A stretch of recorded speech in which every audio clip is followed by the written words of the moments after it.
Goeiemôre en welkom by Stroomop in vanoggend se program. Die RET-faksie slaan 'n slag in KwaZulu-Natal.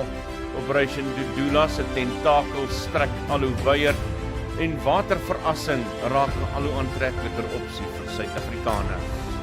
Later in die program fokus ons op die Suid-Afrikaanse waterkrisis en ek praat met Turton en Lambert De Klerk daaroor net so na 7 vanoggend in die derde deel van hierdie program.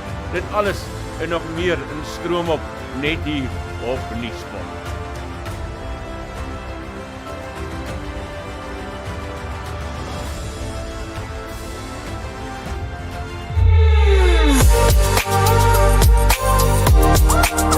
Jy luister na Isak Du Plessis op Nuuspod.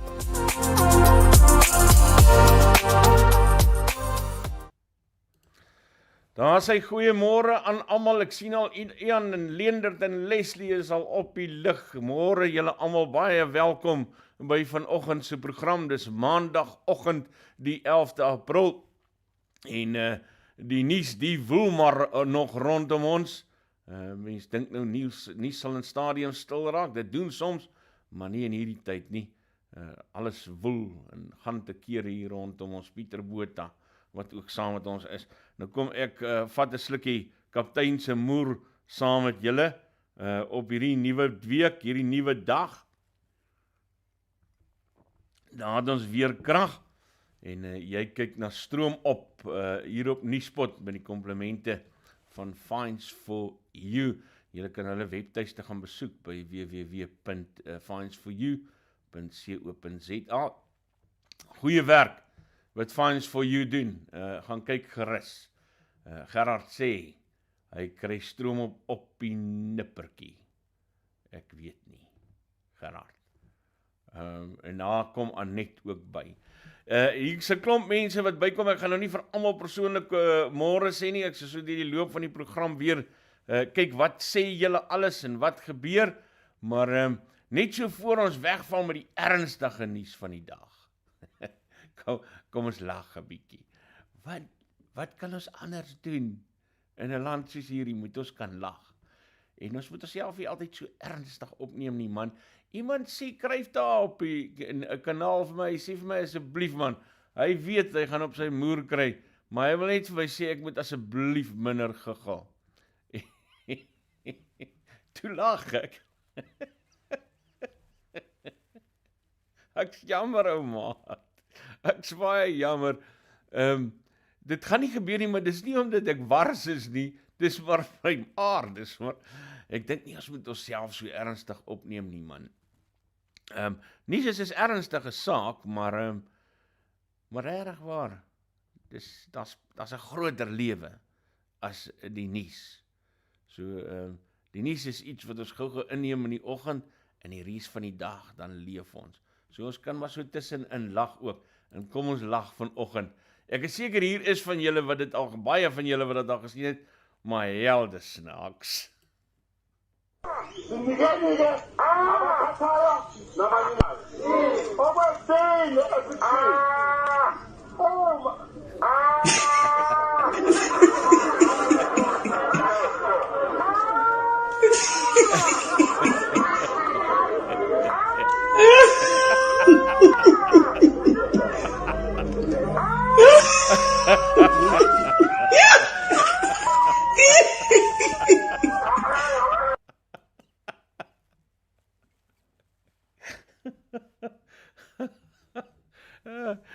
Ek is jammer vir die ouens wat nie van lag hou nie, maar moet kyk van donderdes na.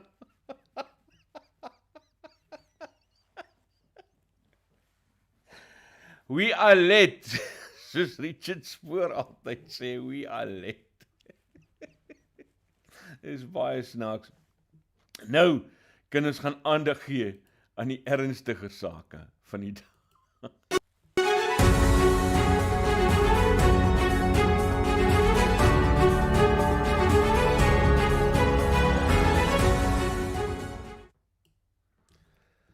Nou sê, daar is by die ernstiger sake van die dag en netwerk 24 wat berig korrupsie verhoor, Jacob Zuma gaan Downer privaat laat vervolg, skaars 'n dag voordat oud-president Jacob Zuma se korrupsie verhoor in die wapenskandaalsaak maandag in die Hooggeregshof in Pietermaritzburg uiteindelik moet begin, is hy steeds vasberade in sy pogings om advokaat Billy Downer, SC staatsanklaer ontslae te raak.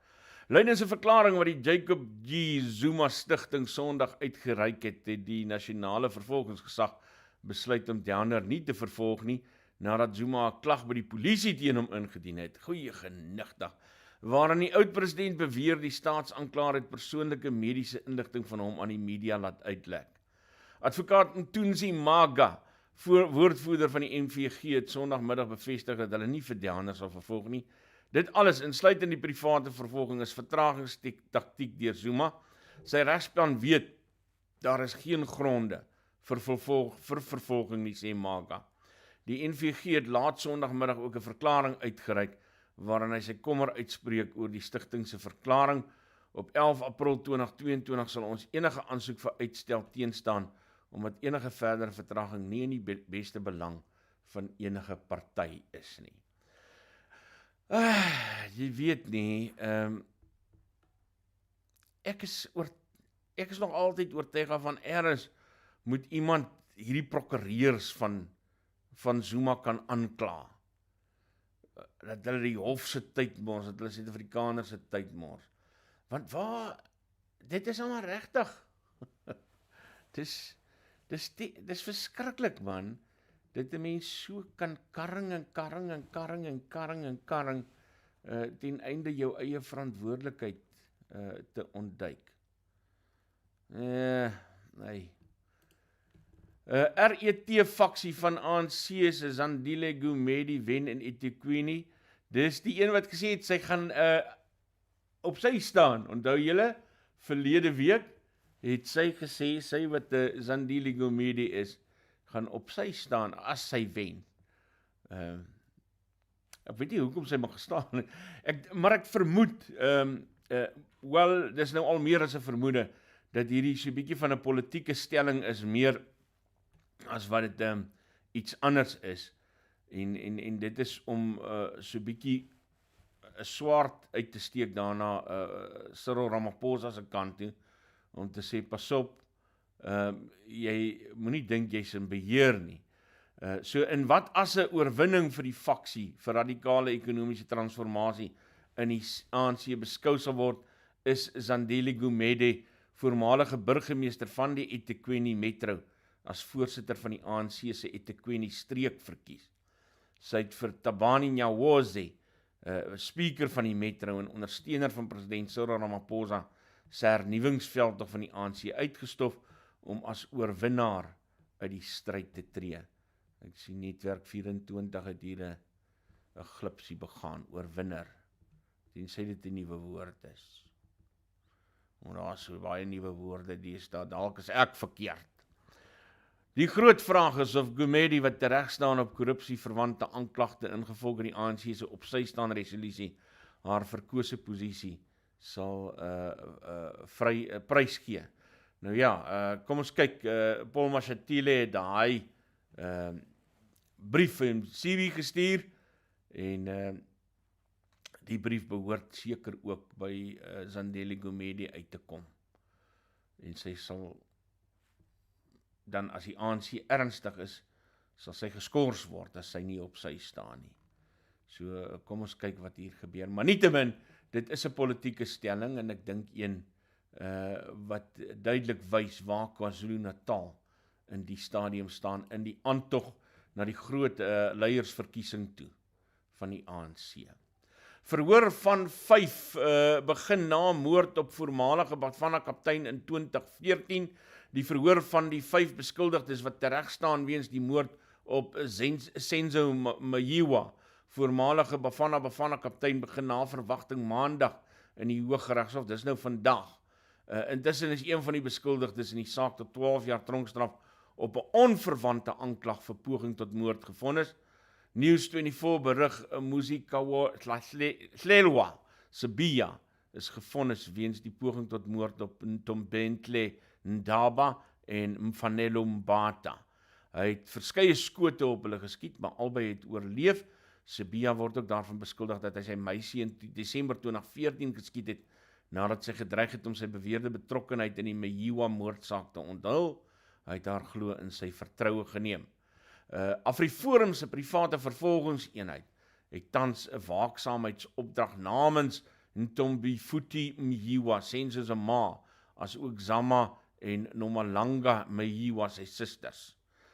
Benewens Sibiya is die ander beskuldigdes Bongani Sandiso Ntanzi, Mtubisi Prins Mkube, Mtukosisi Mapisa, Sifi Kusle Nkani, Ntuli Sifisu, en hy word aangekla van moord, poging tot moord, gewapende roof, die besit van vuurwapens sonder 'n lisensie en die besit van ammunisie.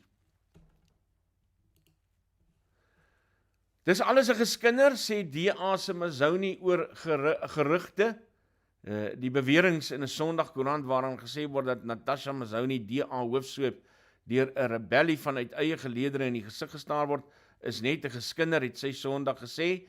Die Sunday Times het berig 'n aantal senior DA-LP's plaas druk op John Steenhuisen, DA-leier, deur op haar verwydering uit haar pos aan te dring. Charity McCord, Steenhuisen se woordvoerder, het by navraag gesê hy gaan nie op die berig kommentaar lewer nie, omdat dit op spekulasie gegrond is. Senior LP's het op voorwaarde van anonimiteit aan die Sunday Times gesê, 'n groeiende groep LP's keer nie Mazouni se leierskapstyl en eienskappe goed nie. Ek wil net vinnig op hierdie punt dan sê, as jy die Sunday Times ernstig opneem in hierdie land, dan is daar iets regtig ernstig fout met jou. Mens neem nie Sunday Times se nuus ernstig op nie. Jy doen dit nie. Ek lees nie eens meer Sunday Times nie. So ek is seker waar daar 'n rookie is daar 'n vuurtjie, maar Sunday Times neem 'n mens nie ernstig op nie, regtig waar. Volgens hulle verskil Steenhuisen se bondgenote in die DA met hom oor sy volgehoue ondersteuning vir Mazouni. Die LP's het voorts dan wat berig word gesê, hulle word ongeduldig met Steenhuisen, omdat hy herhaaldelik skuwe afweer om Mazouni te verwyder. Mazouni het by navraag gesê, wanneer anonieme bronne praat, moet jy weet, dit is nie waar nie. Baie mense soek my werk, dit is vanselfsprekend. Wel, ek dink in 'n politieke party, mense moet ook nie lelik met mense wees nie, maar die vrou doen haar werk, en ek dink sy doen dit goed, dit lyk op die oog af so, tensy jy die teendeel kan bewys, dan moet sy maar haar werk doen. Maar ja, anonieme bronne en die Sunday Times saam. So naby aan drognies as wat jy kan kry. Nee, hulle is nie lekker nie. Nog netwerk 24, noorde kan reën verwag tot Mei maand toe. Reën word nog tot in Mei maand voorspel vir die noordelike dele van die land, voordat die winter behoorlik sal toeslaan. Dit het die afgelope naweek byna onophoudelik gereën. Volgens nooddienste in KwaZulu-Natal het die gure weer tot verskeie ongelukke gelei. Robert McKenzie, woordvoerder van die nooddienste, sê 1 mens is dood en 3 kritiekbeserende botsing tussen 2 vragmotors en nog 'n voertuig op die N3 tussen die Tugela Tolhek en Van Reenenspas, en hy het motoriste gewaarsku om waaksaam te wees. Intussen het die Suid-Afrikaanse Weerdiens Sondag 'n waarskuwing uitgereik vir die moontlikheid van reën wat kan lei tot plaaslike oorstroming. Volgens Wayne Venter, 'n voorspeller by die Weerdiens, geld die waarskuwing Gauteng, die oostelike gedeelte van Noordwes, die noordelike gedeelte van KwaZulu-Natal en die Hoëveld van Mpumalanga. Marula Media, groot fout met matriek se geografiepunte, moet ek net gou 'n slukkie kaptein se moer neem. Hy. Nou kan 'n ou weer gemakliker praat.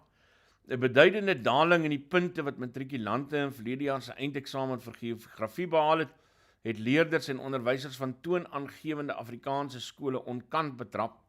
Leerders se punte het in sommige gevalle met tot 30% punte gedaal en selfs toppresteerders sit nou met power eindeksamen uitslaa in die vak wat skynbaar nie hul vermoëns en prestasie akkuraat weerspieël nie.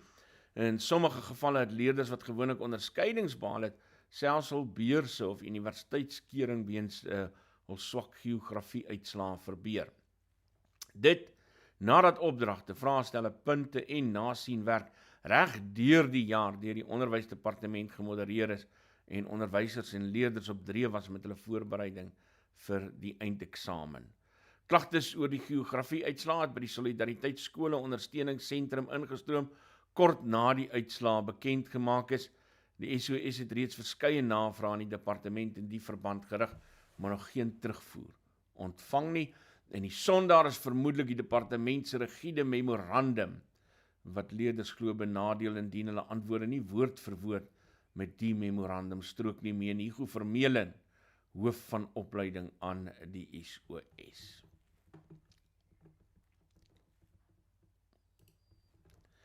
Span besluit nou oor saamgegroeide tweeling in Limpopo. 'n Span mediese kenners waaronder neonatale kenners, radioloog, pediatriese chirurge en 'n pediatriese kardioloog is besig met toetse en navorsing om te bepaal wat met 'n saamgegroeide tweeling in Limpopo moet gebeur.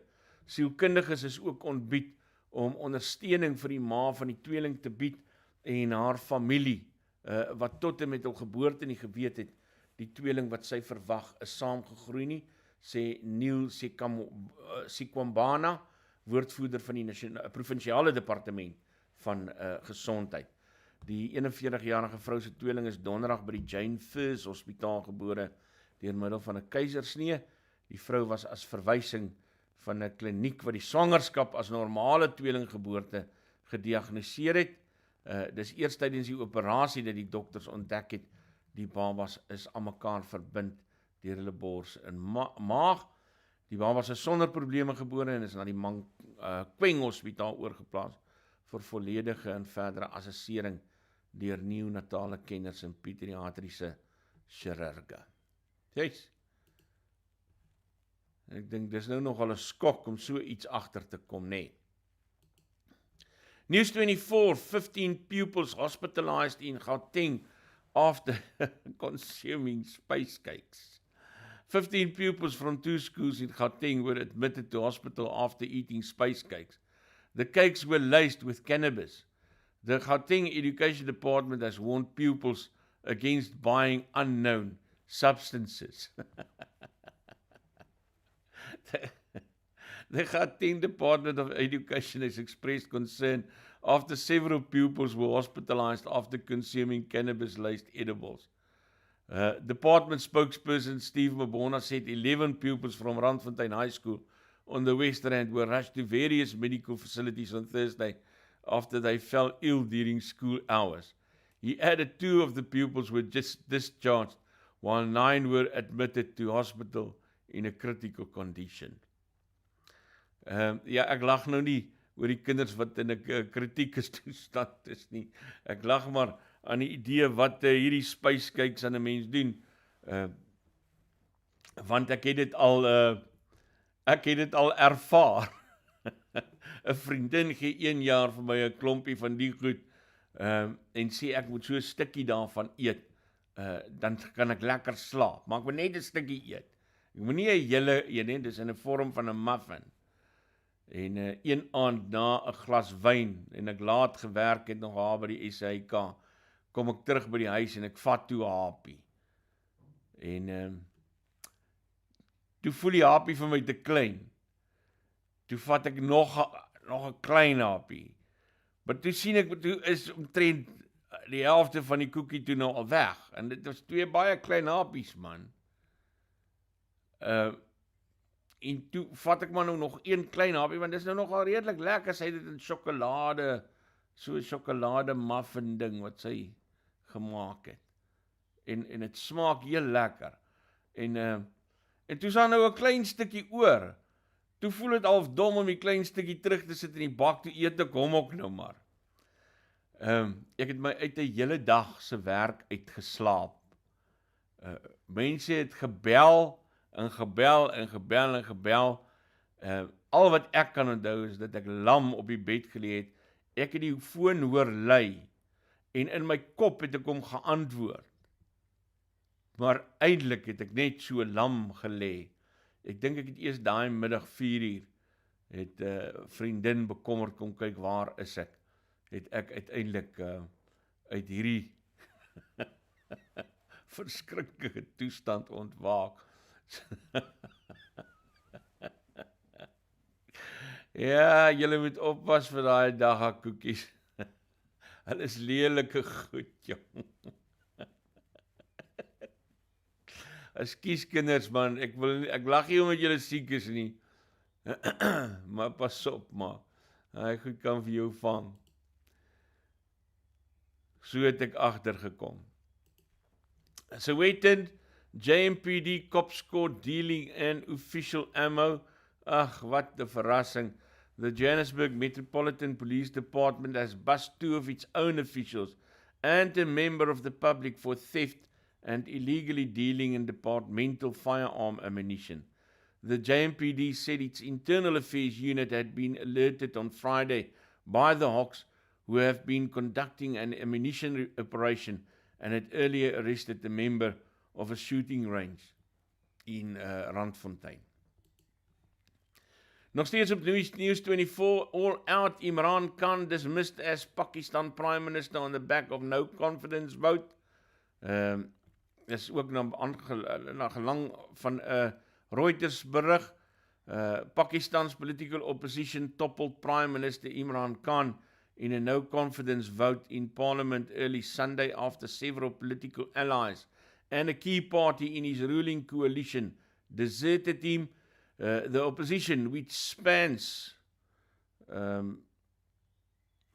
soms nou.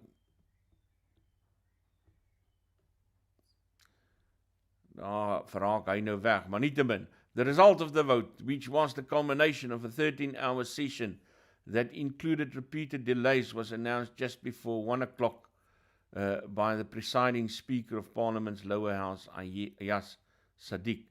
Khan, 69, was ousted after 3.5 years as leader of the nuclear-armed country of 220 million, where the military has ruled for almost half its nearly 75-year history. Daar's Imran Khan.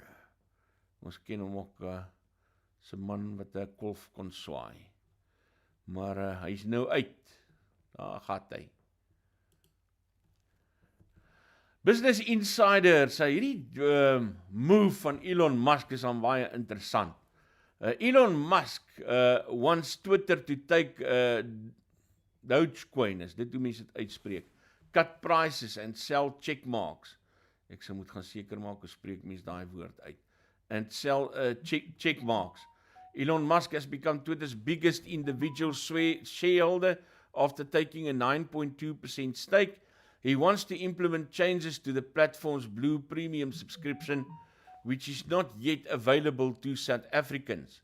Musk made an extra $156 million from his investment by failing to disclose his stake earlier. En dan het hy nou al gevra, hy wil graag 'n paar veranderinge aan Twitter aanbring. Ek sien nou nogal uit na Twitter se nuwe look, want ek is seker hy gaan 'n paar veranderinge aanbring met die grootste aandeel in Twitter. Miskien gaan Twitter nou uiteindelik so 'n bietjie meer demokraties wees. En ophou om mense se rekeninge te sluit omdat hulle goed sê wat hulle nie van hou nie. Ja. Dit sal goeie nuus wees. Wetenskap nuus. Nature. Your brain expands and shrinks over time. These charts show how. Ekskuus tog. Based on more than 120,000 brain scans, the charts are still preliminary, but researchers hope they could one day be used as a routine clinical tool by physicians. When a neuroscientist, Jacob Seidlitz, took his 15-month-old son to the pediatrician for a checkup last week, he left feeling unsatisfied. There wasn't anything wrong with his son. The youngsters seem to be developing at a typical pace according to the height and weight charts the physician used. What Seidlitz felt missing was an equivalent metric to gauge how his son's brain was growing. It is shocking how little biological information doctors have about this critical organ, says Seidlitz, who is based at the University of Pennsylvania in Philadelphia. Soon he might be able to change that. Working with colleagues, Seidlitz has amassed more than 120,000 brain scans, the largest collection of its kind, to create the first comprehensive growth charts for brain development. The charts show visually how human brains expand quickly early in life and then shrink slowly with age. Baie interessante artikel hierdie, julle kan dit in Nature gaan lees.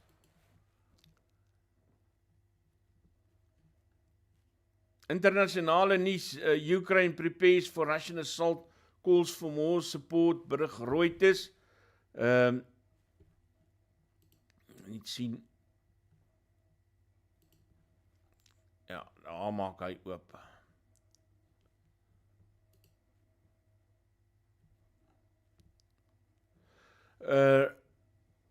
Ukraine's armed forces braced on Monday for a new Russian offensive as powerful explosions rocked cities in the south and east, while Austria's leader planned to meet Russian President Vladimir Putin and call for an end to the conflict. Ukrainian President Volodymyr Zelensky kept up his tireless campaign to generate international support and rally his countrymen, warning the coming week would be important and tense. Russia will be even more afraid. It will be afraid to lose. It will fear that the truth will have to be acknowledged, Zelensky said in a late-night video address. En dan net om vir julle daarop te wys dat daar ander oorloë ook in die wêreld is. The United States expressed concern on Friday about reports of ethnically motivated atrocities in Ethiopia's Tigray region and called for an end to unlawful detentions based on ethnicity.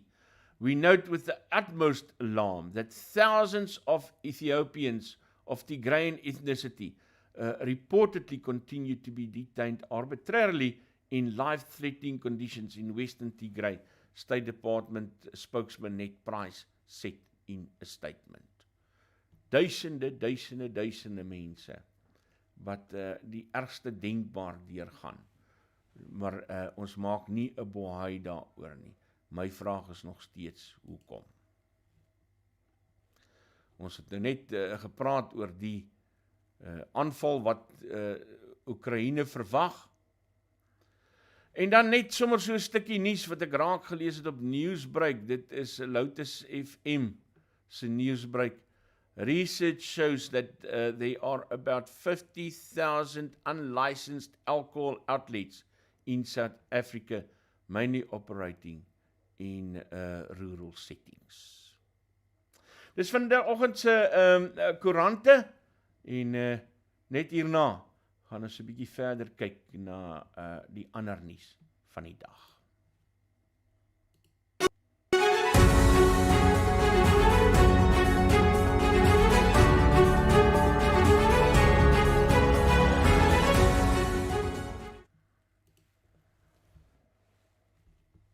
As jy op pad is werk toe en belangstel in die verkeer, dan kyk ons gou hier na Netstar Traffic se Twitter rekening en kom ons herlaai hom net om te kyk of hy nou al bygekom het. Daar het hy nou bygekom. Pretoria stilstaande voertuig N1 suidelike rigting net na 'n Rigelaan regterbaan wat geraak word daar. KwaZulu-Natal stilstaande voertuig N3 westelike rigting net na 'n Pavilion wisselaar linkerbaan wat geraak word daar, en dan Tshwane Metropolisie wat 'n waarskuwing uitreik.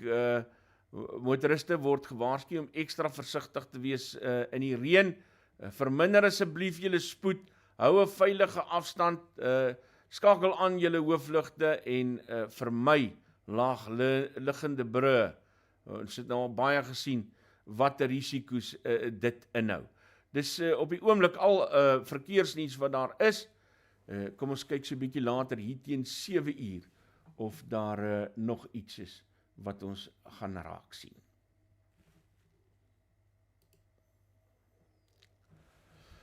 President Cyril Ramaphosa en sy kabinet was die naweek in Mangaung as deel van die president se imbizo in die provinsie. Ramaphosa het aan gefrustreerde Vrystaaters gesê dat die regering hulle probleme gaan aanspreek en sake regstel, en dit volg kort op die regering se nasionale ingryping in die provinsie ingevolge artikel 1397 van die grondwet saamgelees met artikel 150 van die wet op munisipale finansiële bestuur in Mangaung, as ook die enog Mgijima munisipaliteit in die Oos-Kaap. Wouter Wessels, LP vir die Vryheidsfront Plus, is versigtig optimisties oor die kanse dat die ingryping verandering in die provinsie sal meebring. Kom ons hoor, wat sê Wouter? Nou kom ek sê eerstens, die Vrystaat is werklik in 'n krisis.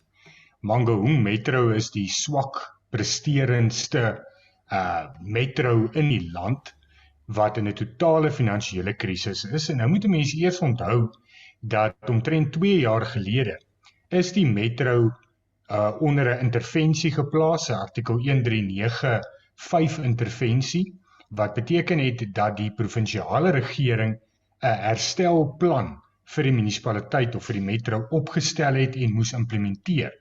En dit het totaal en al misluk. Nou het die nasionale regering ingevolge 1397 wil nou 1395 uitvoer namens die provinsie omdat die provinsie misluk het. Maar die probleem is baie diepliggend. Die probleem is politieke faksiegevegte binne die ANC. Daar's totale onstabiliteit. Daar's tans nie 'n stadsbestuurder in Mangaung nie. Daar's nou hoeveel hofsaake gewees.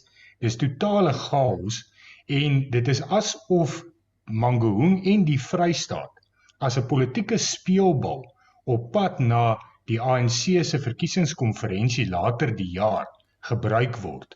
En president Ramaphosa se besoek aan die Vrystaat is niks anders as dit nie. Die Vrystaat het totale onstabiliteit wat politieke leierskap betref en daar is 'n politieke stryd rondom die beheer binne die ANC. En daarom kan 'n mens nie help om te wonder of dit die enigste rede is hoekom die president en sy kabinet die metro besoek het die naweek en hoekom daar nou so baie belangstelling in die Vrystaat is nie en asof dit net gaan oor die leierskapstryd binne die ANC op die einde van die dag. Dink jy daar kan iets van kom? Ek vra die vraag, want ek sit so 'n bietjie sinies aan die een kant en aan die ander kant dink ek, daar het al 'n paar goedjies gebeur wat my mind so effens wil draai. Hoe voel julle daaroor? Die probleem is as mens histories gaan kyk na nasionale intervensies, vat byvoorbeeld Noordwes. Noordwes is op die oomblik onder artikel 100 intervensie, die hele provinsie is onder administrasie, nasionale administrasie, en so ook 'n klomp munisipaliteite. En dit lyk nie asof daar enige verbetering is nie, veral nie finansiële verbetering. Dit gaan net slegter soos wat jy sê. So dit laat 'n mens wonder of dit enigstens gaan beter gaan in die Vrystaat en veral wat Mangaung betref onder hierdie nasionale intervensie, maar aan die ander kant kan dit wel net beter gaan, dit kan amper nie slegter gaan nie. En een van die groot probleme natuurlik is dat die ANC-regering op verskillende vlakke van regering skuld homself geld en beklei met homself. Met ander woorde, die nasionale regering skuld die metro 'n klomp miljoene, honderde miljoene rande. Die provinsie skuld die metro geld. Die metro skuld Bloemwater geld. Bloemwater skuld ander entiteite geld. So dis chaos alle kante toe en is die regering wat homself geld skuld en wat met homself beklei. En as dit uitgesorteer kan word, dan kan dit beter gaan. As daai stabiliteit net kan kom. Wat ons moet onthou as ons oor Mangaung praat, ons word getuister deur watertekorte die heeltyd as gevolg van Bloemwater se probleme en die hoë uitstaande skuld aan Bloemwater en ook as gevolg van die feit dat Bloemwater droogtetariewe nog steeds hef, alhoewel ons hoegenaamd nie in 'n droogte is nie. en inwoners tans droogtetariewe betaal, alhoewel ons verskriklik baie reën het, ons het eintlik nou die teendeel van droogte, ons het eintlik vloede tans in sekere gedeeltes van die Vrystaat. En dan is daar ander gedeeltes van die Vrystaat, soos Kopanong byvoorbeeld, wat vir die afgelope 6 jaar is daar dorpe wat nie 'n druppel water in 6 jaar gehad het nie. Nie 'n druppel water in 'n kraan nie. En mens kan dit amper nie indink nie, dat dit nie net liekrake of hier en daar 'n watertekort is en beerdwater is of wat ook al nie, of hier instandhouding en daar 'n waterpyp wat bars nie. Dis 6 jaar van geen water in daai mense se krane nie. En dit is waarmee Vrystaters in hierdie stadium moet leef. Rioolkrisisse, riool wat riviere inloop, asgate wat totaal en al verval, vullis wat nie verwyder word nie, waterkrisisse, elektrisiteitskrisisse bykomend tot beerdkrag, en dit maak dat 'n mens nie veel hoop het nie. Die enigste hoop wat daar werklik is regtig om van die ANC ontslae te raak, want is die ANC se beleid in die eerste plek, en tweede plek sy eie politieke gevegte en faksies binne homself, wat die onstabiliteit in die Vrystaat maak, en wat die teelaarde daar gestel het vir die verskriklike korrupsie en staatskaping wat in die Vrystaat plaasgevind het onder Ysmagashule. Wouter, as 'n mens in ag neem hoe koud die naweek was, en die feit dat daar 2000 mense daar was, waarvan almal wat gepraat het, bitter kwaad is. Ek het van die video's gekyk, daar was nie een van hulle wat 'n gebalanseerde pleidooi gelewer het nie. Almal was die hel in gewees. Dan moet dit iets sê, is dit nie? Absoluut. Mense in die Vrystaat is werklik in hierdie stadium vuisfoos beklei vir beter dienste. Dit lyk net nie of dit beter gaan nie, mense is beloftes voorgemaak. En onthou, die Vrystaat was nog altyd, histories van 1994 af, polities onstabiel. Daar was nog altyd 'n geveg binne die ANC vir die Vrystaat. Daar was 2 Vrystaat leiers gewees as mens histories gaan kyk. Ysmagashule was nooit erken as premier nie, hy was nooit aangestel as premier nie. Ander persone is premier gemaak. Mbeki wou nie vir Ys premier maak nie. Ys het eers in 2009 premier geword. En dit het alles altyd veroorsaak dat daar geweldige politieke gevegte was, dat munisipaliteite onstabiel was, dat daar onstabiliteit in leierskapposisies was, dat daar totale baie vinnige omset was van burgemeesters, van munisipale bestuurders ensovoorts deurgangs. In 2009 het Ysmagashule baie beloftes aan die mense van die Vrystaat gemaak en gesê nou gaan daar werklike verandering kom. Hy is nou uiteindelik premier. Daar is nou uiteindelik stabiliteit. Hy verenig nou die noordelike en die suidelike ANC uiteindelik. En hy sê dit gaan nou beter gaan. En toe wat gebeur? Dit het vir so jaar of wat beter gegaan op oogopslag, omdat daar nie die politieke gevegte was nie. Maar daar's miljoene rande gesteel. Korrupsie het net hand uitgeruk in totaliteit. Projekte wat aangepak is net totaal en al misluk. Begrotingstekorte van munisipaliteite het net totaal en al buitensporig buite beheer geraak. Jy weet, jy gaan kyk, Maluti Apofong, sy begrotingstekort is 100%. Hy het 100% begrotingstekort. En dit is 'n munisipaliteit waar daar klomp geld belê is om 'n spesiale ekonomiese sone te ontwikkel. Dit is die tipe goed wat president Zuma gaan open het, wat Ysmagashule beloof het, en dit is hoekom die mense so gefrustreerd is en so kwaad is en in hulle hordes opgedaag het die naweek om vir president Ramaphosa te sê genoeg is nou genoeg. En dis hoekom mense ook in November verlede jaar weggebly het en nie gaan stem het nie. En hulle het ongelukkig nie vir 'n ander politieke party gestem nie, maar hulle het weggebly. Hulle het nie gaan stem nie. Ons het 'n baie lae stempersentasie in werklikheid gehad in die meerderheid Vrystaat munisipaliteite en in Mangaung self. En dit wys dat mense werklik nie meer vertroue het in die ANC nie en nie vertroue het in die politieke stelsel nie. En daar moet verandering kom, want ons het mense wat ly, mense wat honger is, mense wat nie behuising het nie, mense wat nie werk het nie. Werkloosheid in die Vrystaat is totaal en al buite beheer. Jy weet, die jeugwerkloosheidskoers in die land is in hierdie stadium omtrent 60%. In die Vrystaat trek ons by 80% jeugwerkloosheid. Dit beteken almal onder 26. En dit is geweldig. En dit voorspel nie 'n goeie toekoms nie, en dan verstaan mens die frustrasie en die woede.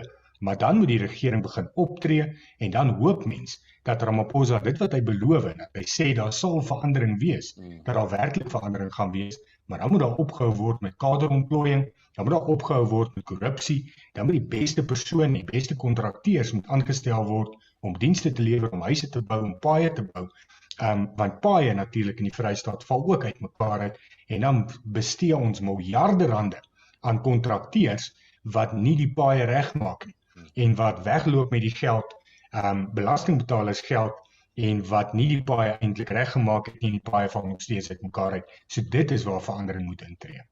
Wouter Wessels van die Vryheidsfront Plus, baie dankie vir jou tyd. Ek waardeer dit. Dankie Isak, waardeer.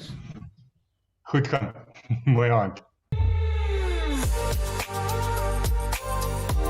Nuuspod. Onbevange, onbegrens, onbevooroordeel.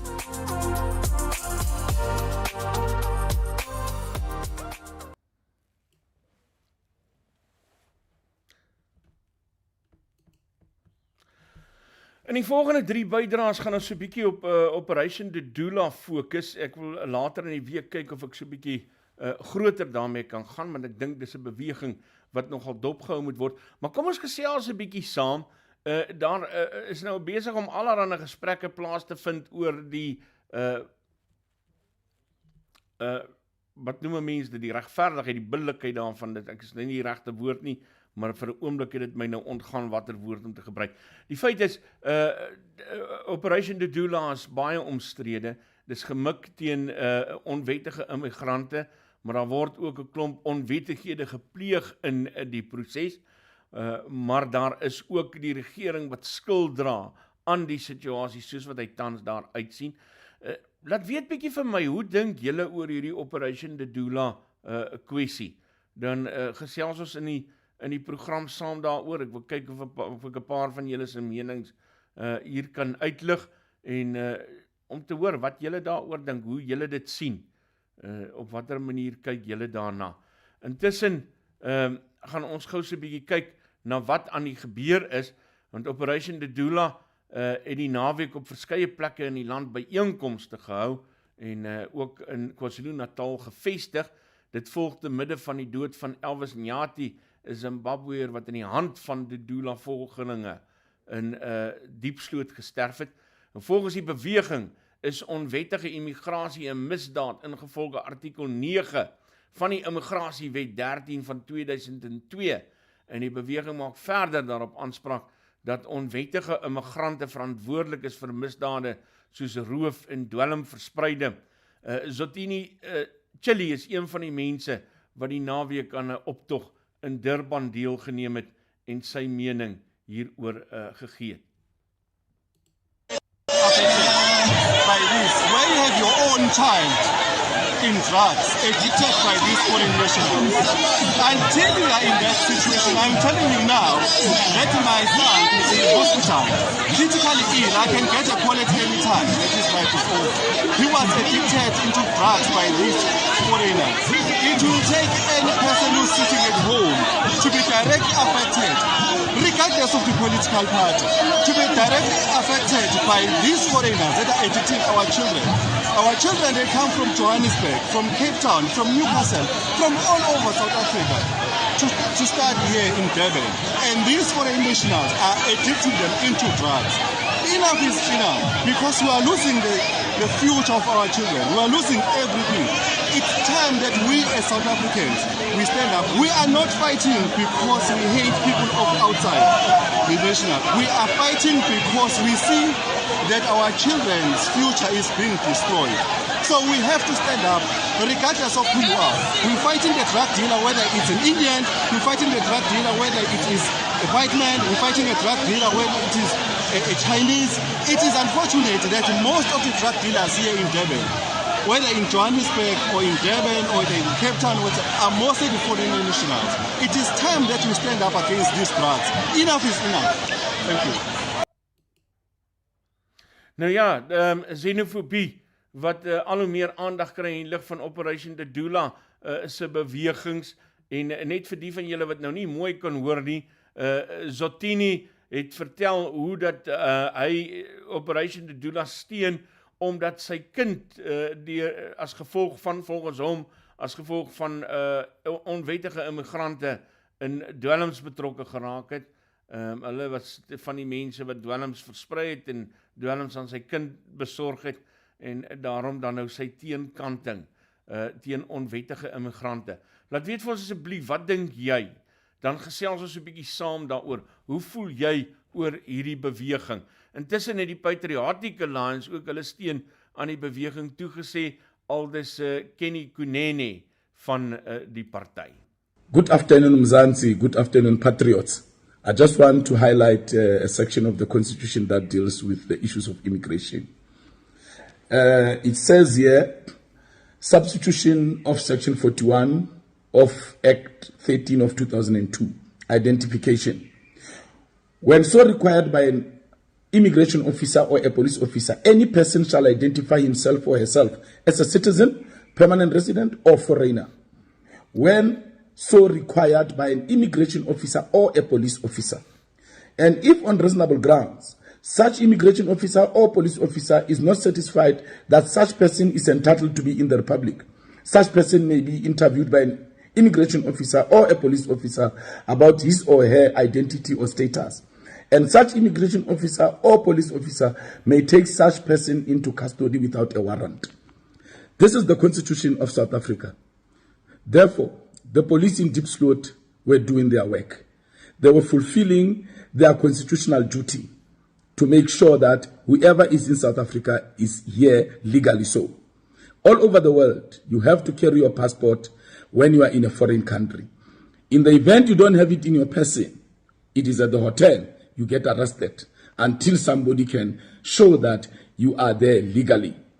So South Africa, let us stay away from political correctness.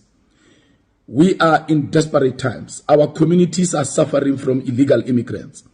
Diepsloot in the past 7 years, I was informed by a police officer today that illegal immigrants killed 2 police officers at Diepsloot who were stationed at Diepsloot police station. You can go and verify.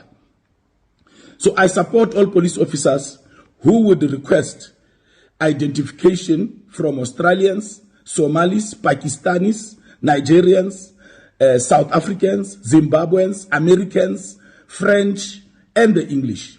Anyone, including myself, because we have to rid our streets of illegal immigration, of illegal immigrants. We have to protect our people. I thank you, South Africa. I thank you, Mzansi. We stand with you, the people of Diepsloot. Dis Kenny Kunene van die Patriotic Alliance. Ek wil by jou weet of jy saamstem met Kenny. Daar's 'n besware teen die feit dat hulle daarop aandring dat immigrante hulle paspoorte moet wys aan die polisie. Nou word gesê ja, maar dis 'n terugkeer na die passtelsel toe ensovoorts, en dat dit inhou dat Suid-Afrikaners ook gevra moet word om hulle identiteitsdokumente te wys. En baie mense sê ja, dis nou regtig 'n terugkeer na die dompas toe van vroeër jare. Hoe voel jy daaroor? Hoe dink jy oor hierdie saak van onwettige immigrante? Is Operation Dodola 'n vigilante organisasie wat besig is om deur middel van misdaad een ander verkeerd te beveg? Of dink jy daar's meriete in hulle saak? Laat weet asseblief vir ons man, dan gesels ons saam hieroor deur die loop van die program. En dit sal vir my lekker wees om julle op hierdie manier te kan deelmaak van die program en te hoor wat julle dink daaroor. Leendert Houtsager skryf byvoorbeeld hier, die regering moet grense toemaak, net wettige immigrante, van die onwettige immigrante werk harder as Suid-Afrikaanse burgers. Hulle weet wat swaar kry is. Suid-Afrikaanse burgers ly en soek te veel geld. En een Adriaan sê nee, hulle soek geld van die regering sonder om te werk. Wat dink jy van Leendert en Ian se menings hieroor en dit wat Kenny Kunene nou gesê het? En dink jy onwettige immigrante moet sonder meer uit die land uitgejaag word. Is dit xenofobies om aan te dring daarop, dat onwettige immigrante moet plek maak vir Suid-Afrikaners, want daar is daar die argument wat iemand soos Leendert nou hier maak, het ek al voorheen by boere gehoor, dat onwettige immigrante werk regtig baie harder as plaaslike mense. So, laat weet bietjie vir ons, wat is jou ervaring daarvan? Ek sou graag wil hoor wat jy dink. Die DA het Herman Mashaba, Action SA leier, in 'n brief gevra, hy moet ophou om xenofobie te stook.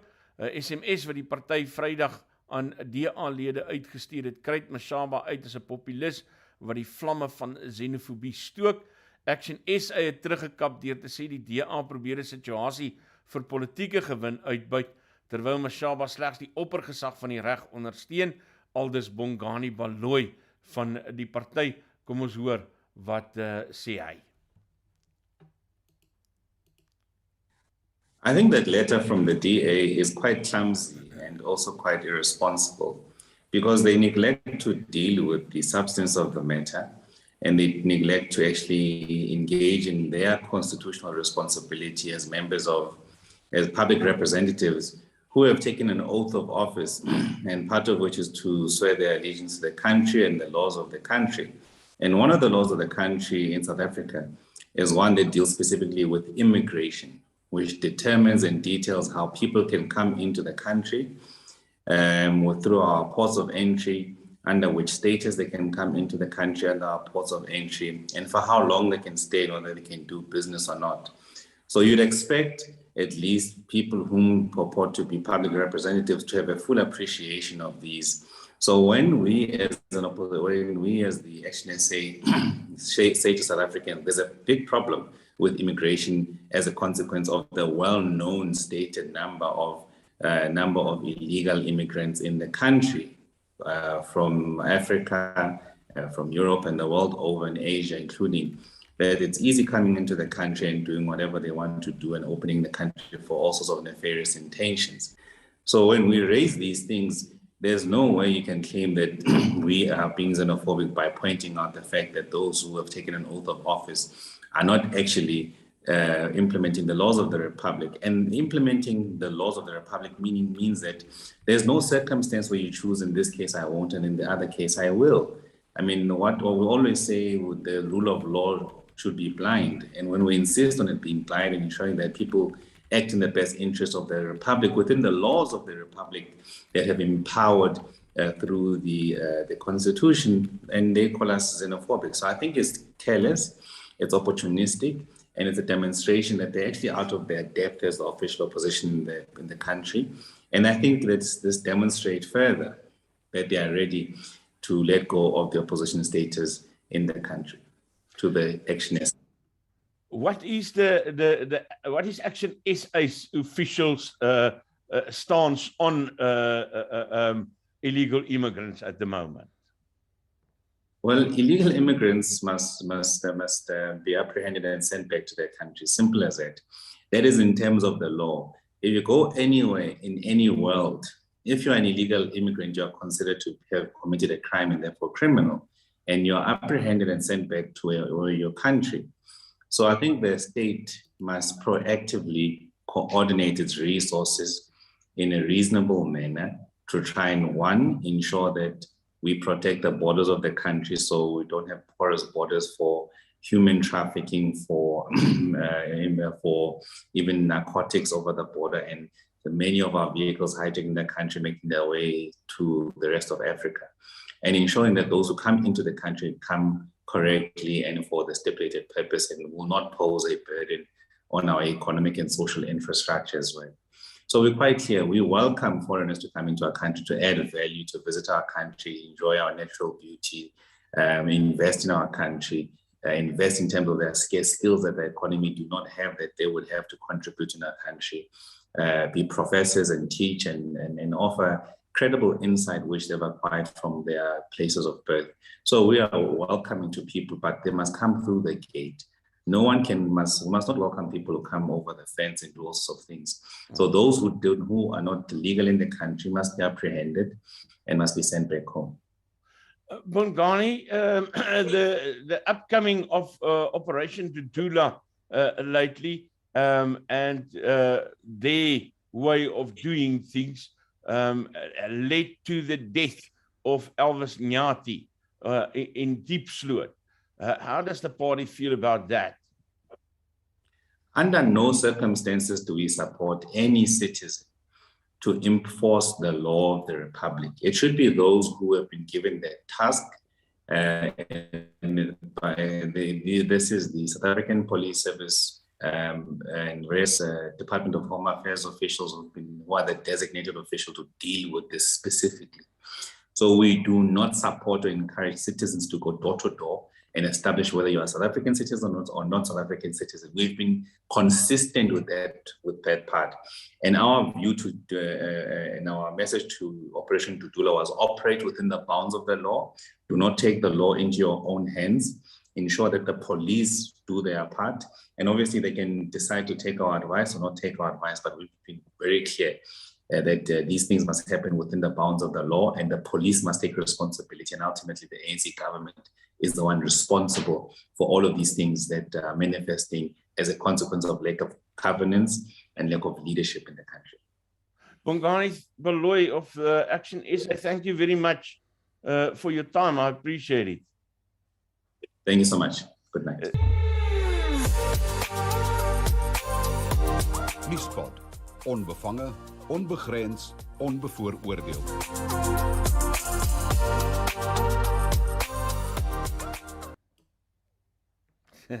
Ek het eintlik vir Bongani baie jammer gekry.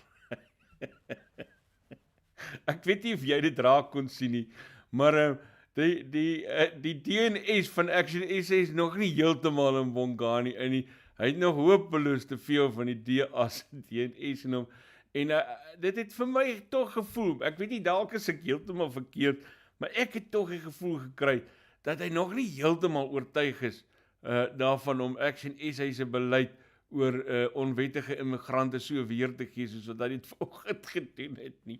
Hy het 'n paar keer daarin maar keel skoon gemaak, en dit het vir my net so effens ongemaklik gevoel. Die rede hoekom ek so sê is, ek het al voorheen met Bongani onderhoude gevoer, ek ken hom al van sy dae af as burgemeester in Midvaal. En ek het toch die gevoel gekry, hy praat nog nie fluently Action SA se taal. Van nie te min. Hallo Janine en hallo almal anders. Ek wil net, Janine is 'n oud kollega van my daar by die SAIK. Dis lekker om jou hier te sien.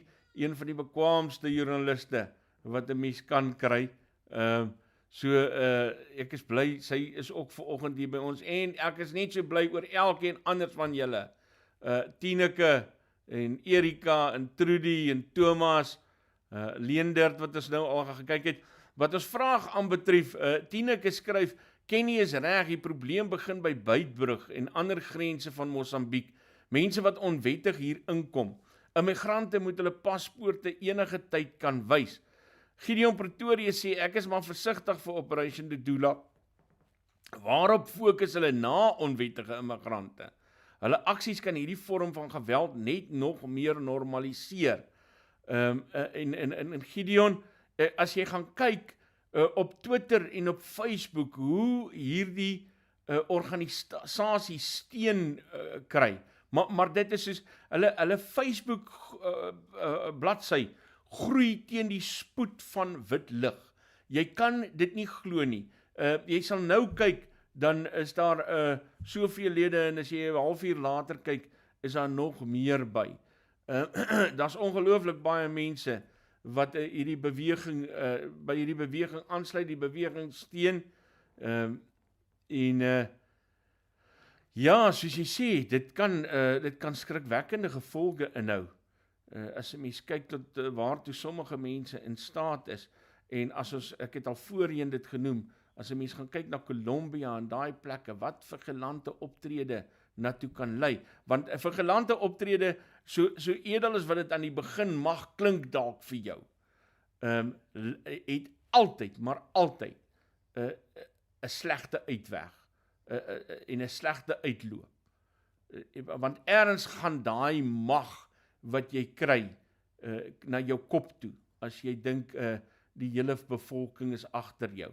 Ek kyk daai Ntlantla laks, hoe hy soos 'n leislang op die grond rondkruip, val op die grond, kruip daar rond, rol rond, spring en staan en skree, en is baie duidelik dat dat hierdie ding nou al vir hom op 'n trip vat. So Gideon, ek is geneig om jou punt te aanvaar en te sê, ja, dit kan dit vorentoe sleg raak. I'm all for, ek dink onwettige immigrante daar moet groter beheer wees. Ek neem die regering kwaadlik dat hulle dit tot op hierdie punt toe laat kom het, en nou ek dink is te laat. Ek dink ons is verby die punt waar ons dit kan hanteer. Ek dink die polisie kan vergeet om dit te hanteer. Dit het 'n lewe van sy eie aangeneem. Want hierdie beweging groei nou teen 'n baie snelle koers. En ek dink hier wag vir ons baie groot probleme. Nee, ek dink regtig so. Gesels gerus saam asseblief. Ek hoor graag van jou deur die loop van die program. Kom ons beweeg oor na die derde deel van hierdie program toe.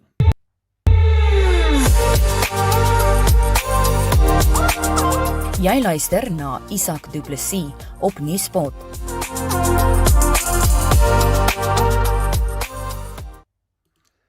En dis ek van wie Joni, my voormalige kollega by Monitor en Spectrum praat, Joni Verhoef, wat vir my so gaaf was om hierdie stem vir my in te sit. En dis van my wat sy praat, ja, Isak Du Plessis.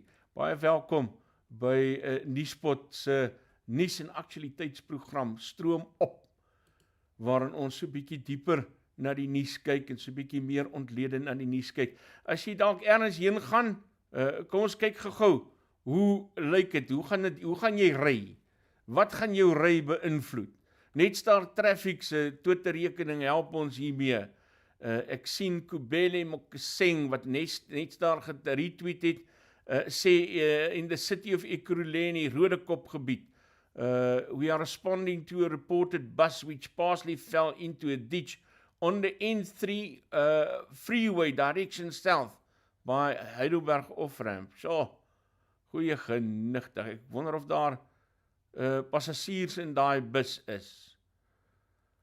En dan is daar ook 'n botsing op die hoek van Moswe en Hospitaalweg in die Katlehong gebied. 4 minute gelede in Johannesburg 'n stilstaande voertuig R21 noordelike rigting net na Olifantsfonteinweg regterbaan word versper daar. En dan so 11 minute gelede in Kaapstad ook 'n stilstaande voertuig M5 noordelike rigting by die M2 linkerbaan word versper. Bakwena Platinum, waarskuwing wat hulle uitreik, land 5 van die Brits Plaza is toe. En die tegnikus is besig om na die probleem te kyk. Dan is daar 'n botsing in Johannesburg gewees, N3 noordelike rigting net na Linksfieldweg. Regterbaan word versper. Pretoria, 'n botsing N1 suidelike rigting net voor Riegellaan, regterbaan word versper. Dit het so 15 minute gelede gebeur, aldus net daar. So dit kan nog 'n probleem veroorsaak. Ook nog weer in Johannesburg M1 noordelike rigting botsing net voor Coletweg. Daar is ook 'n probleem. En dan N12 westelike rigting net na die elektronwisselaar. Een baan wat daar versper word. En dan Pretoria 35 minute gelede, ek dink dit behoort almal opgelos te wees. Stilstaande voertuig N1 suidelike rigting net na Riegellaan.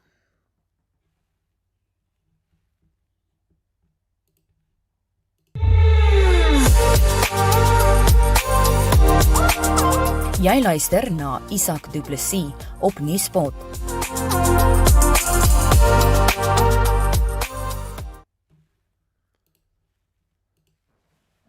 In hierdie deel van die program fokus ons so dieper op 'n spesifieke, bietjie dieper op 'n spesifieke nuussaak.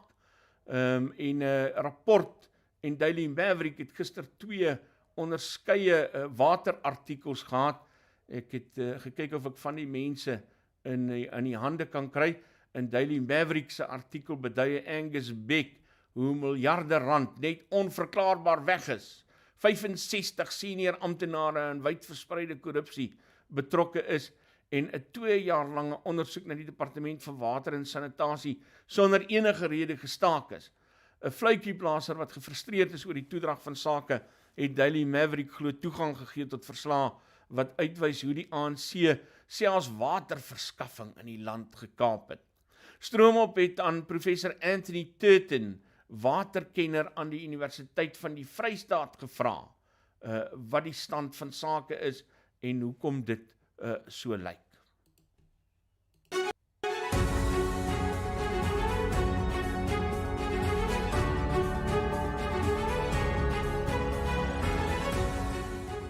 I told you so.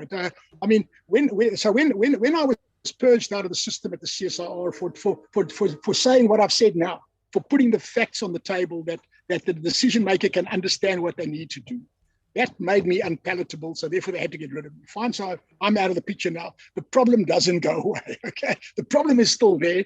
That's not going to go away anytime soon. Then we go into a period of time when, if we go back historically again, we see that there was a minister, what is his name? The minister that stole all of our money now. Nomvula, Which the one? rainmaker. Nomvula Morganyan, Nomvula, the bringer of rain. Yeah. So Nomvula brought the rain into the department, and what she set up this completely sophisticated criminal syndicate to loot. That's all Nomvula's work, and all of her enablers, the people that she leaned on. I don't want to name names because there's legal action about it, but there were certain people that she empowered because the looting was of such an industrial scale. It was of a scale of such sophistication that it was not just one or two people putting their fingers in the petty cash box.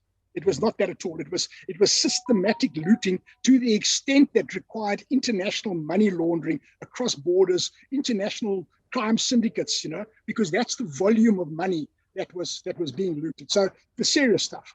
And when Nomvula left, if you recall, historically, you can go back and do your beauty of Google, and do a Google search. You'll find that Anthony Turton, myself, at that point in time, I put out a public call to the then new minister, Gillian Quinty, knew nothing about water, diddly squat about water. And I said to him, Mr. Quinty, please, will you tell us now, in your capacity as the new minister, by what right do you have? Because the first statement he made when he was appointed as minister, the very first statement, go and look on your Google Earth, Google will tell you all these things I'm telling you now.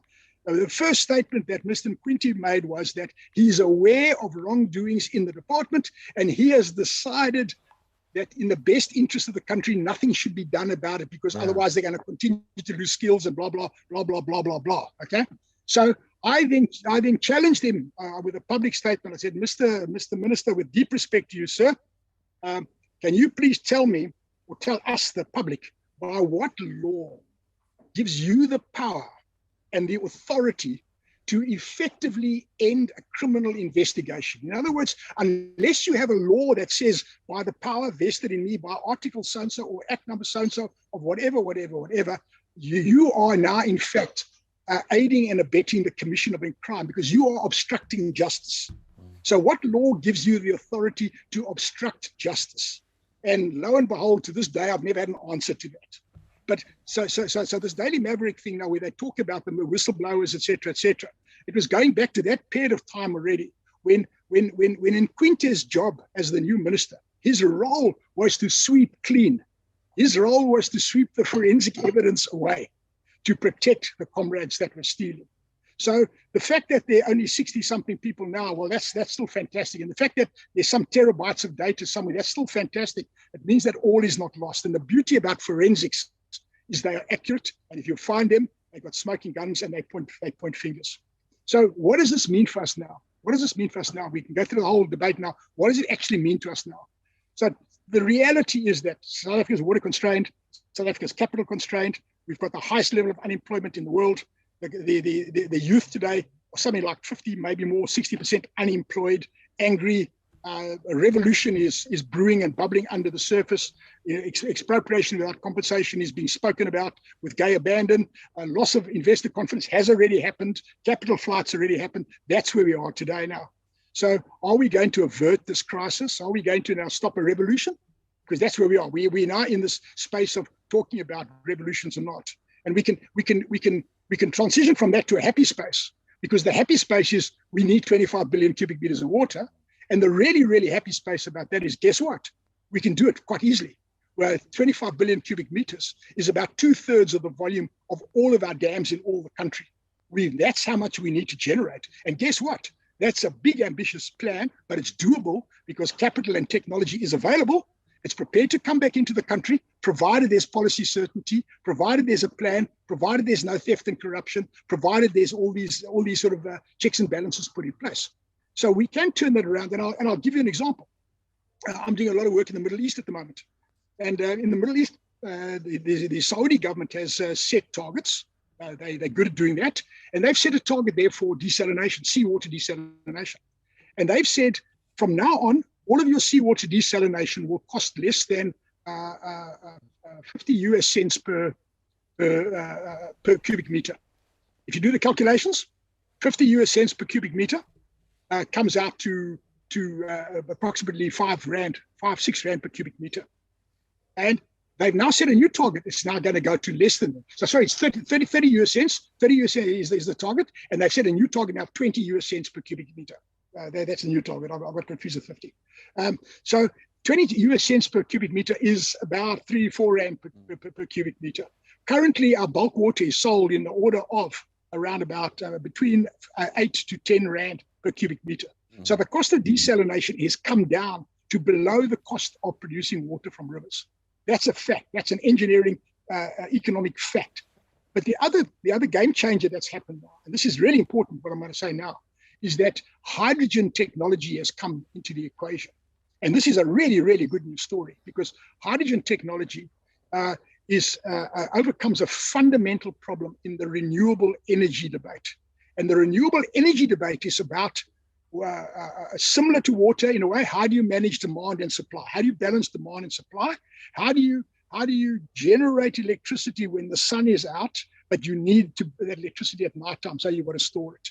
How do you generate electricity when the wind's blowing, but you need it when the wind's not blowing? How you've got to store it? So storage is the problem with all your renewable energies. But now with hydrogen economy, what the technologies now have become so sophisticated that what you do is you pass an electric current through water, H2O, and through the ordinary common or garden electricity, you can do it in your garage at home. You can make hydrogen and oxygen. You put a positive and a negative electrode into water solution, and hydrogen comes out of bubbles on the one side. You need water, so water is the feedstock for that. But you can use desalinated water, so your desalination process can be powered by this. But more importantly, you can now store your energy in hydrogen rather than batteries or other big costly items. So the hydrogen economy is now changing the name of the game. And you can, for example, start seeing, we're already seeing in the Middle East now, where the business models are being turned on their head. And they're saying, instead of trying to produce desalinated water for sale for potable purposes at a very low price, because people don't want to pay a lot of money for drinking water. So instead of trying to use expensive technology to provide a cheap product, they're saying, no, let's rather go the other way. Let's rather use that technology to concentrate the salt in the seawater to get 100% salt, so that your brine that comes out of your desalination becomes a feedstock for mining. You now separate lithium and all the other rare earth metals that are in the brine. You separate that out. Now that becomes your business model. And then your byproduct is you create a waste product, which is perfectly clean water, which is a waste that you've got to get rid of, and that becomes your drinking water stream. So that's where the business model is going in the Middle East now. And I'm involved in that process, so I'm very familiar with that. And I think that's what's going to happen in South Africa. So the good news side of it is that if we really want to look at this crisis now, this absolute serious crisis where the department has been gutted, the department has been so effectively looted by a criminal syndicate of such great sophistication that the SAPS is unable to crack it because we need the FBI and we need, you need the US Secret Service, which are involved anyhow because the money laundering converted all the money into US dollars. So they're already involved in it. Don't think that they're not. They are definitely there because of the money laundering aspect. So that's all happening in the background. But in the meantime, now what's going to happen? Well, the good news, I think, is that the crisis is of such a magnitude that it's causing people to now stop and say, wait, we can't carry on like this now. We have to do something differently. And we're now starting to get grassroots organizations, either farming groups or concerned citizens or whatever, people coming to the party and saying, we have to get together. We have to create new instruments. And I'm part of a thing called the SA Business Water Chamber. And we've been deeply involved in that process. And we are busy creating an instrument known as a special purpose vehicle. And that special purpose vehicle is like a cookie cutter that fits into exactly what we're talking about now. You can drop the special purpose vehicle in, for example, into an irrigation board area, or for example, into a municipality. Drop it in where the services have collapsed. You bring your skills into that special purpose vehicle. The money that gets paid into that is ring-fenced because of the various laws that govern these special purpose vehicles. And effectively, you start building pillars of stability in your municipalities where people have got direct control over the allocation of resources, and you start rebuilding your lost capacity that way. So if you look at it, through the lens of the special purpose vehicle model and the work being done by the chamber, it's actually a good news story because the quantum of water we have to generate is so big, and it's going to cost more than R1 trillion, and that R1 trillion is going to have to come from private capital. And if it can be raised, and it can, if technically it can, if the governance issues are dealt with, then with a multiplier, a conservative multiplier of 4 or 5, you've effectively got 5 to 6 trillion rand sloshing around the economy just on the water reconstruction. So in other words, it can be part of the South Africa's rehabilitation. It can be part of the big dream. It can be part of of the revival of agriculture. It can be part of a whole lot of good news things. And that's why I spend time now with people like you trying to explain all of these complex issues, because I think it's actually at the end of the day a good news story, because it's effectively stopped the gravy train. The gravy train can't carry on any further.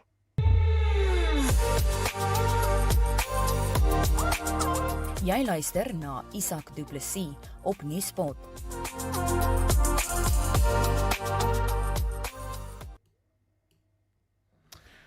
Dit was professor Tony Turton van die Universiteit van die Vrystaat wat so gesels het oor korrupsie in waterverskaffing. Intussen het Rapport ook die naweek berig oor die krisis in watervoorsiening wat glo groter is as wat gedink word. Inligting uit die Departement van Water en Sanitasie se blou en groen druppelverslag dui daarop dat 60% van die land se watersuiweringsaanlegte nie hou by voorgeskrewe standaarde vir die lewering van drinkwater nie, en 1 uit 3 lewer water wat 'n hoë risiko vir gebruikers inhou. Lambert De Klerk van Afriforum het aan Stroomop verduidelik hoe groot daai krisis regtig is.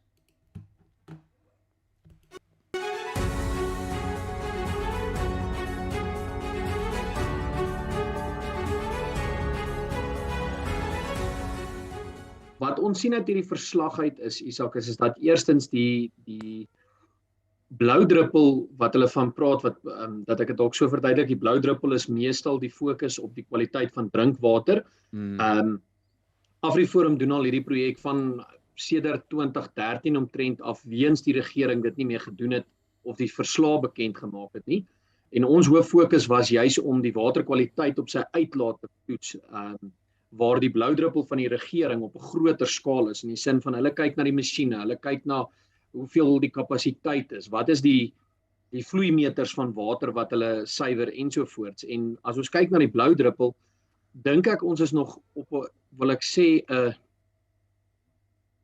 ek wil sê alright plek, maar ek dink nie ons is uitgevaar uit nie, net om te gaan kyk as jy na die voorsieningsstelsels gaan kyk. So basies 566 het in 'n lae risiko kategorie gefokus. En as 'n mens gaan kyk, wat interessant is baie van hierdie wat hulle uitwys, is meestal in jou meer stedelike areas, wat beteken aan die platteland sit in groot risiko's.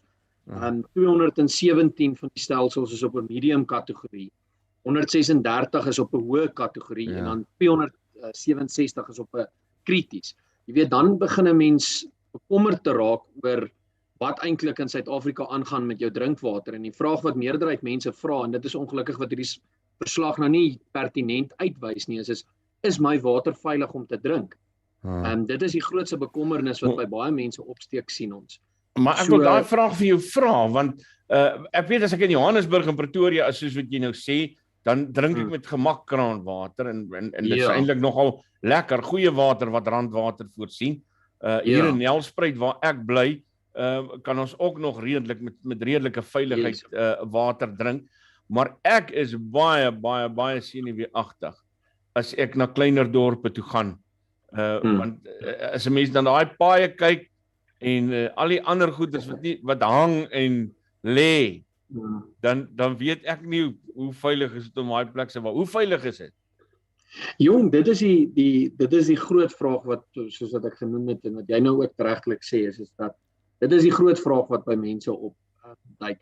My voorstel is eerstens om te gaan kyk na die verslag van die regering, na te gaan kyk na spesifiek jou dorp. 'n plek soos Frankfurt is 'n baie goeie voorbeeld waar ek dink dit was 'n week terug gewees waar die drinkwater vuil was.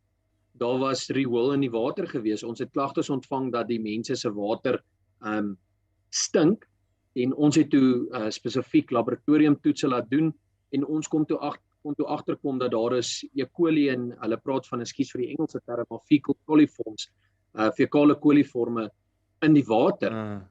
Wat beteken daar's riool in daardie water? Dan begin 'n mens bekommerd raak. So my eerlike opinie, ek wil nie paniek saai nie, maar ek dink dat daar is nog wel ook van die kleiner stedelike of plattelandse dorpe, 'n plek so Sasolburg waar die water relatief alright is. En jy kan dit drink, maar dan 100 kilos van daar af sit Frankfurt waar dit heeltemal 'n ander storie is.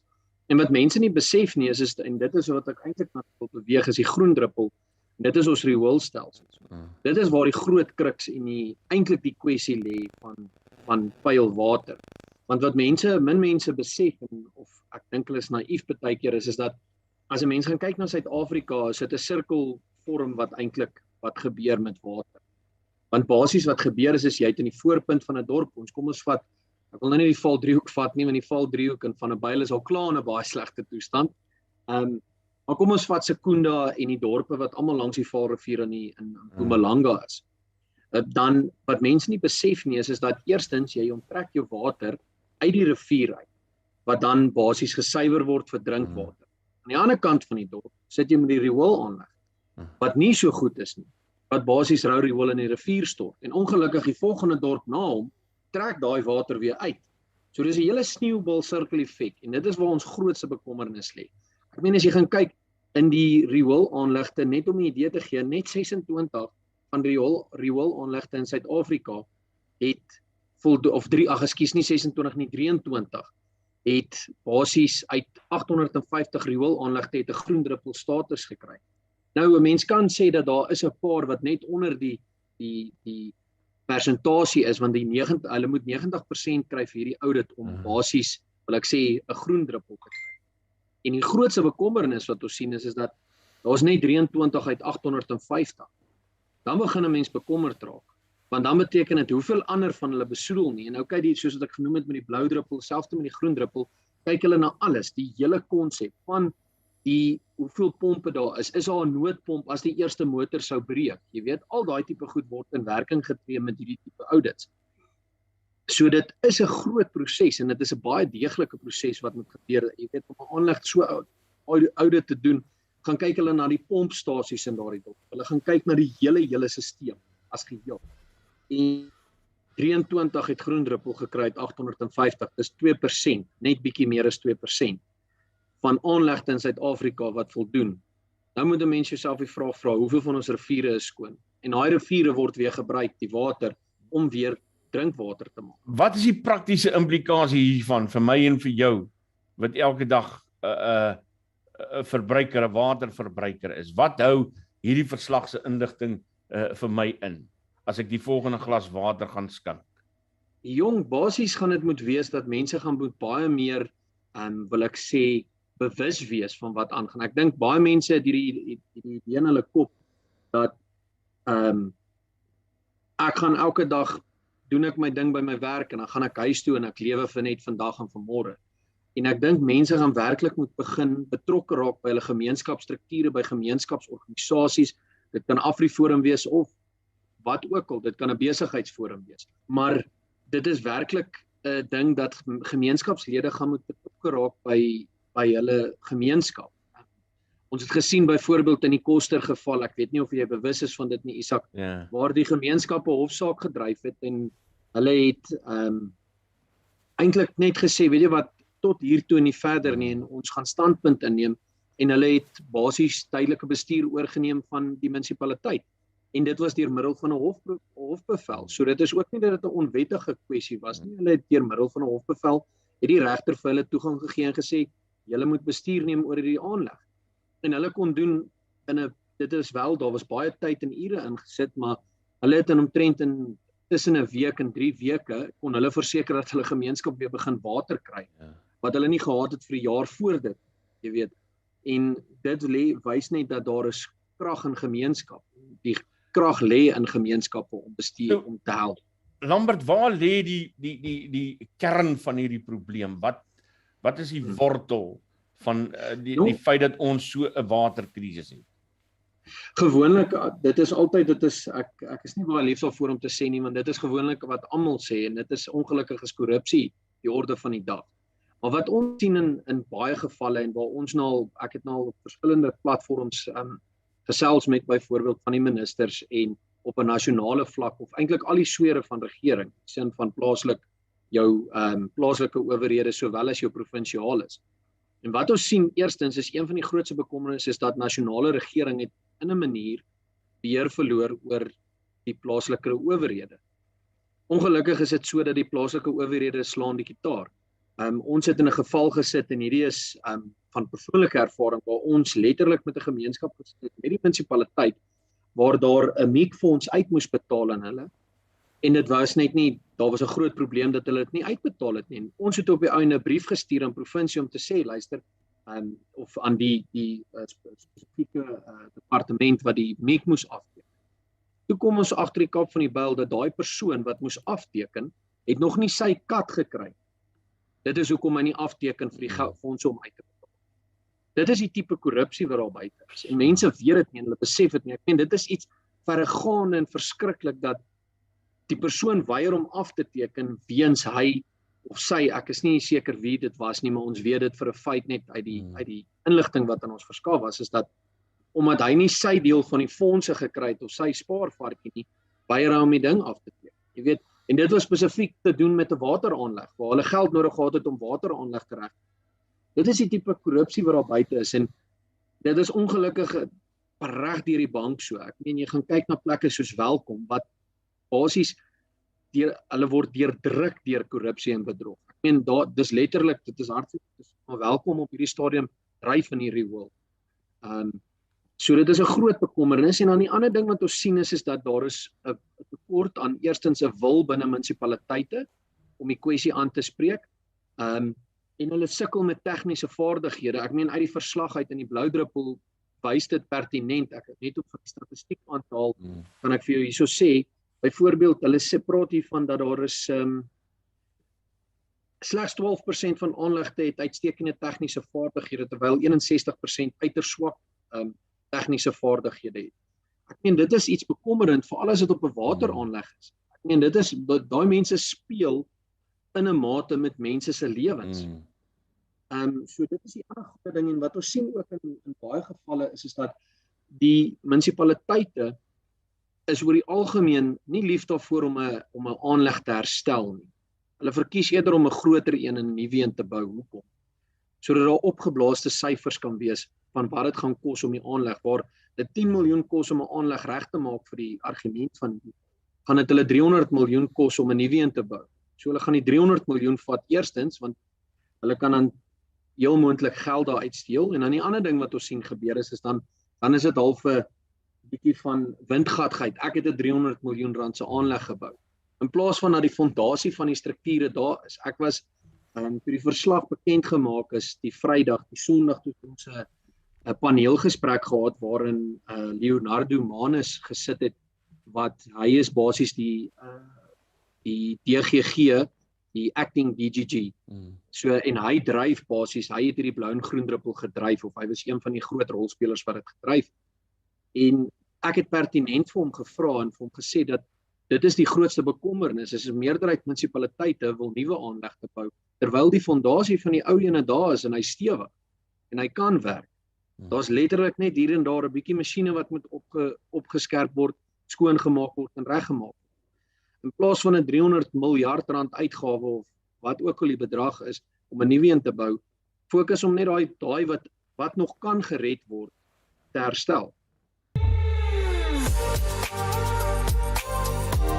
Nuuspod, onbevange, onbegrens, onbevooroordeel.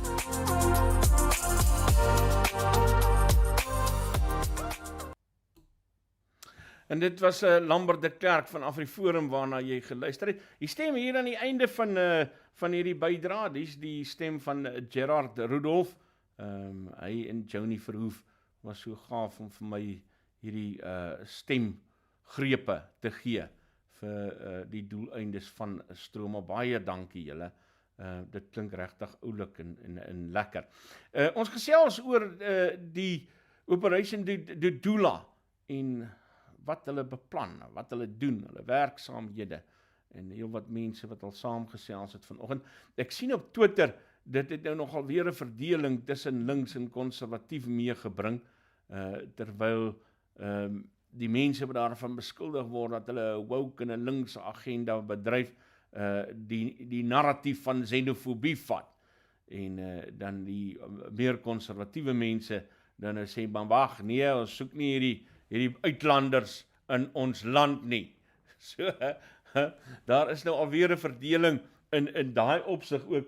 Ek kyk nou die dag na die eerste episode van The Newsroom, is nou al 'n ouerige reeks, maar ek sien toe in The Newsroom sê daai een nuusanker, you know why people don't like liberals? Because they lose. Dis wat hy sê. Ek het 'n bruin politieke ontledersvriend, ek noem dit, want ek wil hê jy moet dit in gedagte hou, wanneer ek die volgende vir jou lees. Hy stuur vir my, ek gaan nie sy naam noem nie, maar hy stuur die volgende vir my. Hy sê, linkse politiek is 'n mislukking wêreldwyd. Linkses het nie ekonomiese oplossings vir die uitdagings van die nuwe ekonomie nie. Hulle ideologie misluk, is intellektueel bankrot en bedryf emosionele politiek. Die ANC gaan in 2024 uitgeskop word. Die Britse Arbeidersparty is reeds deur die Tories vernietig. Kamala Harris is 'n tragiese mislukking. 'n Republikein gaan die Withuis in 2024 oorneem.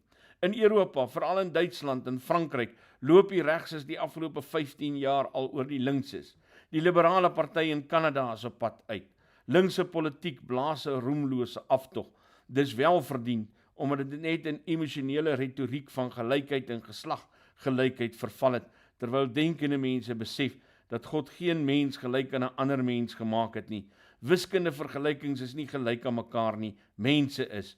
Ons is almal uniek in die oë van, wiskunde vergelykings is gelyk aan mekaar, nie mense nie. Ons is almal uniek in die oë van God geskape. So skryf hierdie ontledersvriend van my, met wie ek soms laatnag gesprekke oor die politiek het. Laat weet bietjie, wat dink jy daarvan? Hoe voel jy daaroor? Ek het my hande saamgeslaan toe ek dit lees, en so bietjie van 'n swetswoord. Ek kon nie glo wat ek lees. Dit het so bietjie onverwags op die oor geval, komende van 'n vriend wat bruin is en 'n deel was van 'n geskiedenis wat hy nie deel wou van gewees het nie. So, daar's besig om, lyk my, 'n groot skuif in mense se denke plaas te vind in hierdie verband. Nie almal nie, maar daar is mense. Die Universiteit van Stellenbosch en die DAK Netwerk het hande gevat om aan plattelandse breinstudente studiegeleenthede te gee.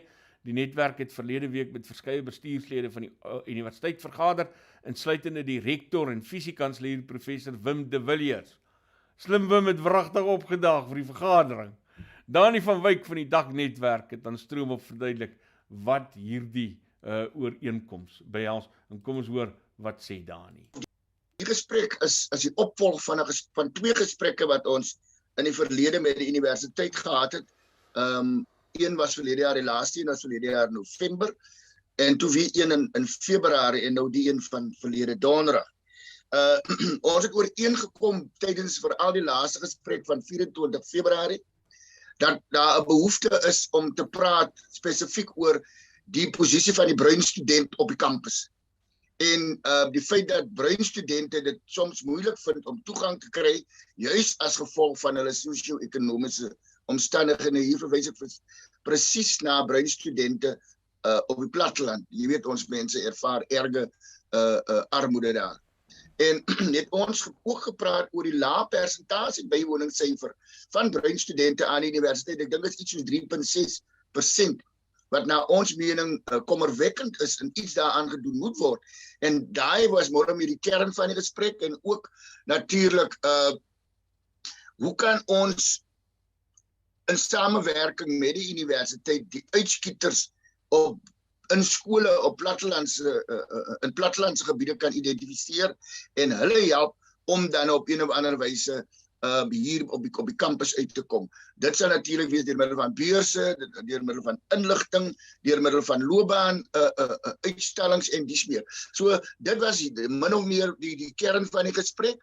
En soos ek gesê het, dit was 'n opvolggesprek en het ons onderneem tussen die twee partye dat ons in September vordering wat daar was tussen nou en September sal ons dan weer bespreek en moniteer. En belangrik hier, Isak, is dat die universiteit het DAK Netwerk geïdentifiseer as 'n vernoot, samewerkingsvernoot. En dit is vir ons 'n baie belangrike soort van status, as ek dit so kan stel, wat die universiteit aan ons verleen. Jy weet, dit help nie ons staan net op die kantlyn en ons kyk hoe dinge gebeur nie. Ons argument is van die kant van DAK dat ons moet aktief betrokke raak, midde die spel ingaan en die universiteit konfronteer of dan nou met hulle samesprekings hou rondom spesifiek die posisie van bruin studente. So dit is min of meer die kern waaroor die gesprek gegaan het, Isa. Julle het aanvanklik by die universiteit betrokke geraak na aanleiding van die kwessie oor Afrikaans op die kampus deur middel van optogte en protesstemme wat julle opgehef het daaroor. Is daardie probleem nou uitgesorteer aldus julle? Ja, wat ons kan sê, die universiteit het 'n taalbeleid uitgebring waarby ons en ander ook insette gelewer het. Ons het in die aard van saak gevra dat die universiteit nie Afrikaans heeltemal isoleer of heeltemal op die kantlyn moet skuif nie. En 'n geleentheid moet begin dat toetreders, Afrikaanse studente dan ten minste die geleentheid gegee word om 'n eerste graad in Afrikaans te voltooi of diploma of wat dit geval ook mag wees. Dis die een ding wat ons gesê het. Die ander ene wat ons gesê het is dat die universiteit nie Afrikaans moet so verwyder dat dit totaal verengels nie. En dat die universiteit wel moet fokus op hulle beleid van veeltaligheid of meertaligheid. So daai was waaroor ons destyds beklei het. Maar soos jy weet is die universiteit se taalbeleid verander en het Engels natuurlik nou die grootste gedeelte van die taalbeleid ingeneem en van as taal van onderrig en leer. Nou daaraan kan ons nie veel doen nie. Ons kan nou maar protesteer tot ons blou word in die gesig. Maar die universiteit het 'n taalbeleid wat aanvaar was deur al die strukture van die kampus. En natuurlik is hulle ook onderworpe aan die taalbeleidsraamwerk van die Universiteit van Hoër Onderwys, die van Dr. Blyden se mande en sy raadgewers. En weet ons dat die beweegruimte binne daai opset baie klein was of is vir die universiteit om spesifiek dan nou Afrikaans op 'n selfde basis as wat Engels is te plaas op kampus. So daai het ons aanvaar, maar ons het gesê dit is belangrik dat die universiteit op veeltaligheid fokus en waarom ons dit sê, Isak, is dat as daar nie op veeltaligheid gefokus word nie, waar Afrikaans ook 'n spesifieke standplaas kry binne daai beleid, So wel ook as isiXhosa sal dit beteken dat ons dan nou ons taal op daai vlak heeltemal gaan verloor as 'n taal van kommunikasie ten minste. So ons aanvaar dit so, maar aan die ander kant is daar ook goed wat ons aandag aan moet gee, soos byvoorbeeld die toelating of die inskrywing van studente vanaf ons gemeenskappe, as ook kyk of ons die deurvloeikoers kan verhoog. So daai is groot uitdagings wat ons by die universiteit bespreek het, en ons het ook aanvaar dat die geveg rondom Afrikaans nou verby is as 'n taal van onderrig. Ons kan aan niks doen nie. Wat ons wel sê, ons is nie in stryd met die universiteit of dan nou so gewikkel in moeilikheid met die universiteit dat ons nie verdere bydraes kan lewer nie. So wat ons sê is, ons aanvaar die feit dat Afrikaans nooit, of dat Universiteit Stellenbosch nooit weer 'n enkeltalige Afrikaanse universiteit sal wees nie.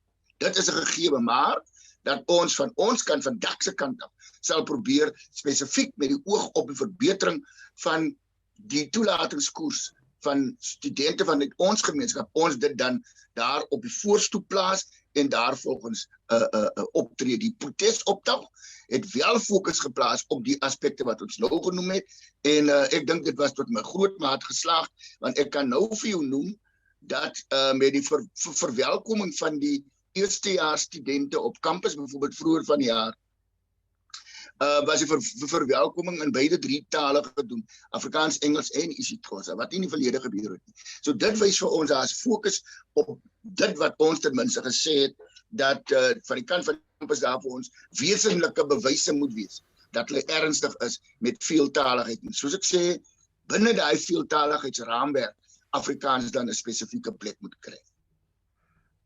Danie, ek sou graag met jou verder oor die Afrikaans wou gesels, maar ek wil eintlik in hierdie deel fokus op dit wat julle nou vir studente, plattelandse breinstudente kan beteken, en die vraag dan nou, wat hierdie ooreenkoms dan nou inhou vir bruin plattelandse studente wat presteer.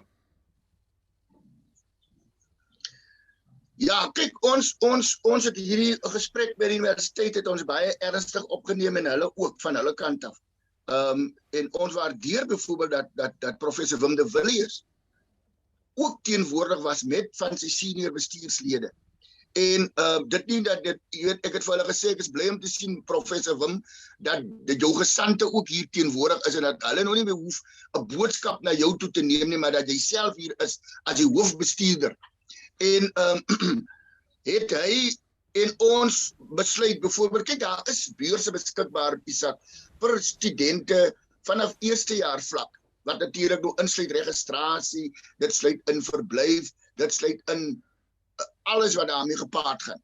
Maar dan moet die student presteer in wiskunde, rekenkundige, nie wiskundige geletterdheid nie, maar rekenkunde, wiskunde, ekonomiese wetenskappe en dies meer.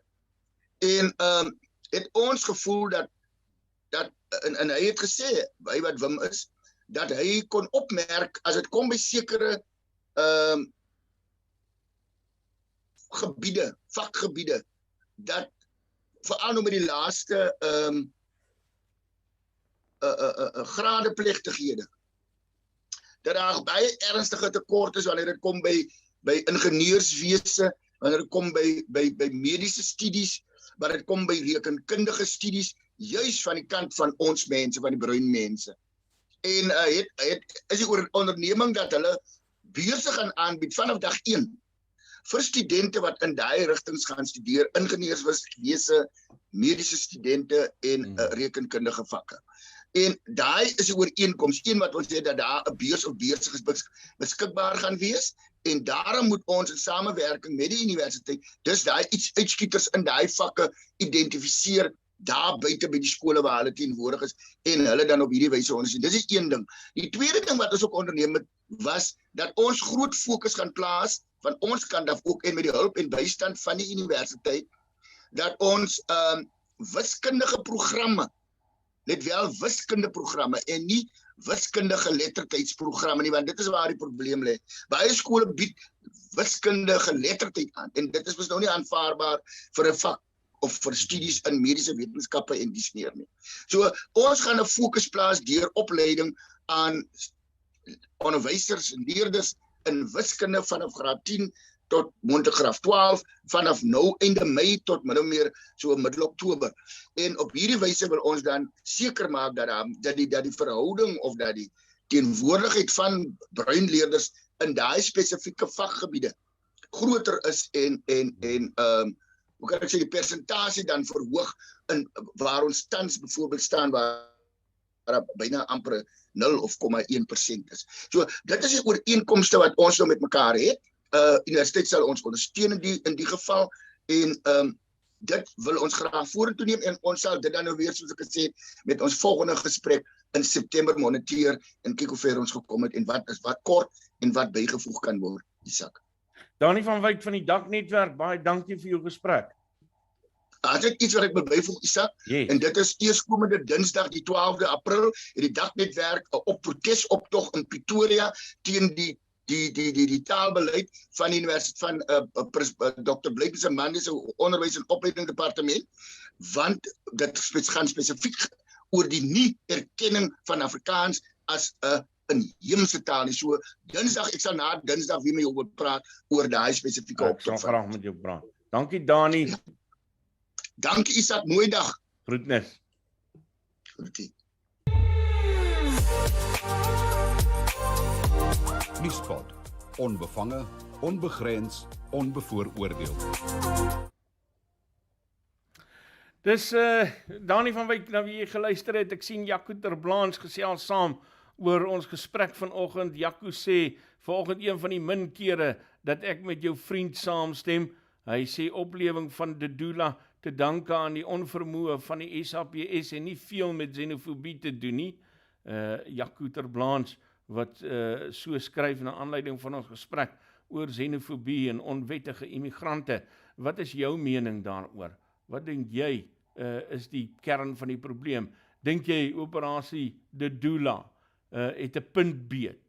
Of is ons besig is ons nou op 'n slippery slope waar ons vir onsself baie groot probleme gaan veroorsaak? Is daar iets wat gered kan word? Of is dit alles verby? Dink jy dit kan omgekeer word? Ek sien Lydia skryf vir my hier op WhatsApp, daar's baie waarheid in dat buitelanders verantwoordelik is vir baie van die wrede moorde uit die mond van iemand naby aan die vuur en 'n kennis van jou vriende van my. Baie betroubaar, maar ek dink nie sy sal daaroor praat nie. En dit weet Lydia vir my. So asseblief, gesels saam daaroor. Kudu Kalf, môre. Hy sê môre uit 'n sopnat Bosveld. Ek sien iemand het nou hier ook gesê Brits. Ek glo die hele wêreld is sopnat. Hier in Nelspruit is dit net so nat en reën dit. Ek weet nie of jy soms kan hoor hoe die blou kuif loeries roep hier in die agtergrond nie. Ek weet nie of die mikrofoon dit so maklik optel nie. Maar dankie dat jy saam kyk. Ons is in die pylvak van vanoggend se program en al hoe meer mense verkies waterverassing of aquamasie as jy dan nou wil as alternatief om afskeid te neem van hulle geliefdes se oorskot. Die metode was vroeër vanjaar in die nuus toe aartsbiskop Desmond Tutu se oorskot op die wyse veras is. En Stroomop met Adriaan Bester van Avbob hieroor gesels. Nou ek het net 'n stukkie uit die onderhoud geneem vir die doeleindes van hierdie program. Die volledige onderhoud, die sal op Nuuspod se kanaal beskikbaar raak so bietjie later. Hier volg dan 'n uittreksel uit daardie onderhoud met Adriaan Bester. Ek moet sê, 'n interessante ding, as jy nou nog nie gehoor het van hierdie verskynsel nie. So, die proses is relatief eenvoudig, is ook nie baie nuut nie. Mense wat in hospitale werk sal vir jou vertel, hulle gebruik 'n masjien wat hulle 'n autoclave noem. En 'n autoclave doen presies dieselfde werk. So ons vat water wat ons dan baie sterk alkalies maak. Ons gebruik kaliumhidroksied wat dan die water hierna 'n pH van omtrent 14 toevat. So meeste mense sal weet dat neutrale pH is omtrent 7.2 en as daai nommertjie hoër raak, dan raak die water al hoe meer alkalies en as dit laag raak, raak dit 'n suur. So ons werk met 'n baie sterk alkaliese oplossing met 'n bietjie hitte by en in ons geval die spesifieke masjien wat ons gebruik ook 'n bietjie druk. So dit veroorsaak maar net dat daar 'n baie goeie sterk vloei van water is en inderwaarheid verteer die sagte weefsel. So dis omtrent dieselfde proses wat sou gebeur as jy sou 'n liggaam neerlê in 'n lopende stroom water. Oor tyd sal die liggaam afbreek in sy basiese boublokke in. En op die ou ene gaan die kalsium die been agterbly. En dis presies wat hier gebeur, pleks dat dit weke of maande vat dit net 'n paar ure. Okay, maar nou gaan jy vir my beduie hoe dit werk, want ek probeer nou in my kop hierdie ding bedink, en ek weet, met verrassing, moet 'n ding, met daai oonde so warm wees, en selfs dan, sit jy nog met grove dele van die reste oor, wat dit nie regtig fyn kan verbrand nie. Ek sukkel nou, soos dink ek baie ander mense, om te verstaan hoe water daai werk kan doen. Ja, so kom ons begin miskien by in albei die prosesse, vlamgebaseerde verassing en waterverassing, probeer ons eintlik net die sagte weefsel vernietig, met ander woorde die vleis. So in vlamgebaseerde verassing sal van die klein beentjies soort van heeltemal wegbrand, maar op die einde bly jy ook maar oor met die beendere. Die harde bene brand nie weg nie, hulle bly oor, en ons gebruik 'n masjien wat ons 'n cremulator noem, wat eintlik maar soos 'n klein hamermeeltjie werk, en wat dit doen is, dit slaan maal daai bene in 'n redelike fyn poeier, en dit is wat die familie eintlik terugkry as as. So ons probeer by vlamgebaseerde verassing ook, om nie regtig vir mense stukke van die kus te gee nie, want net soos met 'n vuur wat uitbrand, sal ons ook stukke van die kus daar kry, wat uitgebrand is, wat eintlik as is, maar ons probeer om net die been uit te haal, en dan die been, soos ek sê, fyn te maak, en dis wat die familie terugkry. So met waterverassing, gaan dit vir ons oor dieselfde proses. Ons wil die sagte weefsel opgelos kry, in die geval van verteer kry, en ek weet ons praat van vlamme verteer, nee, so vlamme verteer fisies die sagte weefsel. In hierdie geval, iets wat as baie sterk alkali het, is ook soos wat hulle in Engels sê, abrasive, jy weet, so dit het amper dieselfde effek asof dit 'n suur sou gewees het, so mense weet dat 'n suur sal goed afbreek, in hierdie geval is dit nie 'n suur nie, maar 'n baie sterk alkaliese oplossing, maar die netto effek daarvan is eintlik maar dieselfde. Die sagte weefsel word werklik afgebreek tot in die kleinste boublokkies van lewe, en ek verduidelik altyd vir mense dat die kleinste goed waarvan ons bewus is wat lewendig is 'n soort virus wat hulle prion noem, en prions is hierso so by 3000 Dalton, so Dalton is 'n skaal wat hulle gebruik om baie klein goedjies te meet, dus so 3000 Daltons. So die grootste element of blokkies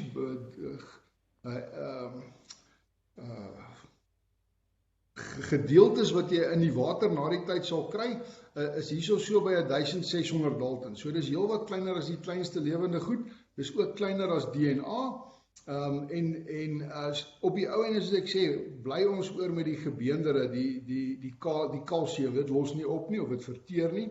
In die geval van waterverassing verteer dit glad nie. So ons bly oor met elke klein stukkie been wat in die persoon se liggaam is, maar ons volg weer presies dieselfde proses.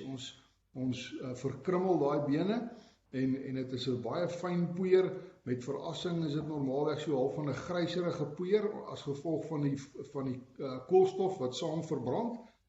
In die geval van waterverassing is dit 'n redelike suiwer, amper wit poeier, so net so off-white, sal 'n ou amper kan sê. En dit gee ons dan ook weer vir die familie terug as asse. So ook met waterverassing is daar 'n bietjie meer asse, want daar's meer bene wat oorbly. Maar ja, die water wat na die tyd oorbly is totaal en al steriel, daar's niks lewendig daarin nie, dis nie skadelik op enige manier nie. En dis hoe die proses werk. Nuuspod, onbevange, onbegrens, onbevooroordeel. Dis Adriaan Bester van Avbob wat so met jou gesels het oor akklamasie of waterverassing soos hy dit noem, en die volledige onderhoud, die sal jy op Nuuspod se kanaal kry. Ek plaas dit later vandag daar, saam met van die ander onderhoude wat ons kies, om afsonderlik te publiseer, dan hoef jy nou nie weer na die hele program te kyk, om op te vang, met dit wat ons uitgesaai het hier nie. Ons is nou so byna aan die einde van die program, nog so laaste stukkie, die premier van Brittanje, Boris Johnson, was hier naweek op 'n geheime besoek aan Kiev in Oekraïne, en Johnson het tydens die besoek onderneem om 120 gepantserde voertuie en teenmissieleenhede aan Oekraïne te verskaf.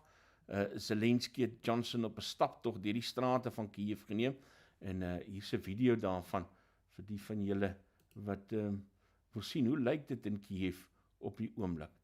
Nogal so 'n bietjie van 'n aangrypende video, om te besef, dis hoe die stad op die oomblik lyk, en die twee presidente wat daardeur stap.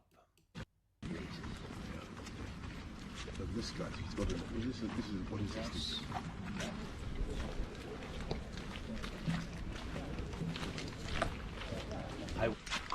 Привет. Remont is on what? Yes, remont is to, remont the watch, yes. Yeah.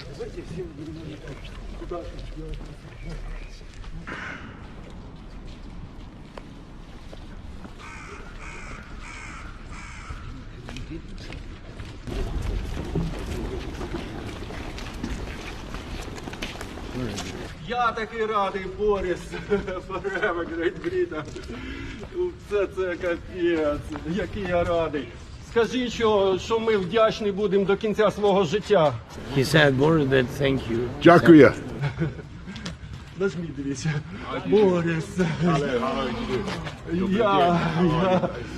Я радий, я такий радий вас бачити. Я люблю Британію. Вона врятувала нас. І я, мої діти, мої внуки, будемо про це пам'ятати. Це буде жити крізь століття, ці спогади. Ви нам дуже потрібні. Всі це знають. It's nice to meet you, and it's been our privilege to help you have a remarkable president, Mr. Zelensky, who's done an outstanding job, and we simply wish to keep supporting the people of Ukraine for as long as it takes. Дякую, Борис. Я ніколи в житті не мріяв вас зустріти. Це найкраща зустріч в моєму житті.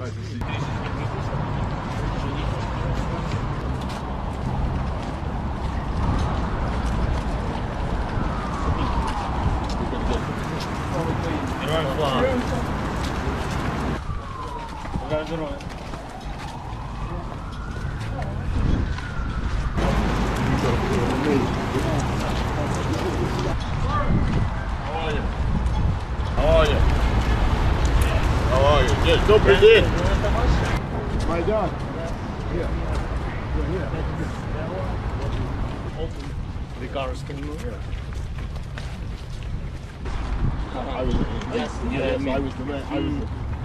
I think he was.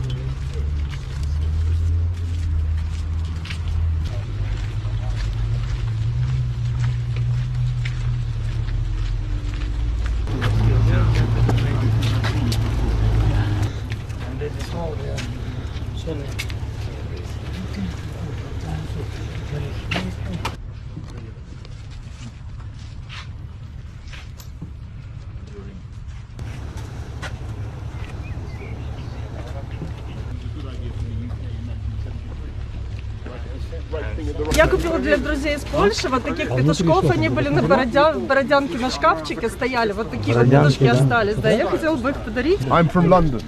No, I'm from Kharkiv. No, so sorry. Thank you very much. Is it for wine or for water? For two cockerels. Thank you very much. Дякую. І вам дякую. Thank you. Це буде Україна. Слава Україні. Nuuspod. Onbevange, onbegrens, onbevooroordeel.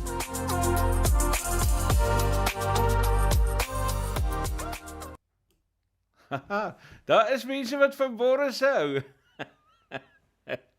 Toe maar, ek hou ook van Boris man. Maar jy kan nie my mening ernstig opneem, want ek hou van almal van wie almal anders nie hou nie. So, jy moet myne maar altyd met 'n knippies hou. As jy nie van iemand anders hou nie, dan sal ek van hulle hou. So ek hou van Boris man. Ek het nou nie soveel kritiek teen die arme man soos wat die res van die wêreld teen hom het nie. Ek geniet hom nogal as premier. Ek hou van sy manier van doen, sy manier van dinge sê. En dit lyk vir my is maar 'n ou kuiergat. As jy nou kyk na die partytjies wat hy in lockdown daar in nommer 10 gehou het en nou wil die mense hom sommer uit sy job uitkry net omdat hy so 'n bietjie kan kuier. Nee. Maar nou ja, mense, dit bring ons aan die einde van vandag se program. Onthou asseblief, Nuuspod se inhoud is gratis. Jy skryf ook gratis by Nuuspod in. Dit kos nie geld nie, dit kos niks geld nie. Maar ons het borge nodig asseblief. As iemand dit kan oorweeg om vir ons te help, asseblief skakel vir my daaroor. Adverteer op ons kanaal. Dis Afrikaanse nuus aanlyn en ek dink ons is redelik ver gevorder al hier op Nuuspod met die konsep van Afrikaanse nuus aanlyn en ons kan net nog groter groei van hier af en dis inderdaad 'n kanaal wat aanhou groei en bykans elke dag nuwe mense bykry, nuwe kykers bykry, nuwe syfers bykry. So dink aan om ons te ondersteun asseblief op een of ander manier, maar die beste wat jy kan doen, as jy dit nie finansiëel kan doen nie, is asseblief deel ons bydraes, so wyd as wat jy kan. Vertel vir die mense daarvan, asseblief like ons bydraes, lewer kommentaar daarop, en gee blootstelling daaraan. Vertel vir julle vriende oor see daarvan, vertel vir julle vriende hierso daarvan, hier is 'n kanaal wat Afrikaanse nuus aanlyn aanbied, en as jy my moet vra, dink ek doen ons dit heel goed. Waar wil jy nou beter hê? Lekker dag, George, alle heilings hier, en steek hom stinkie.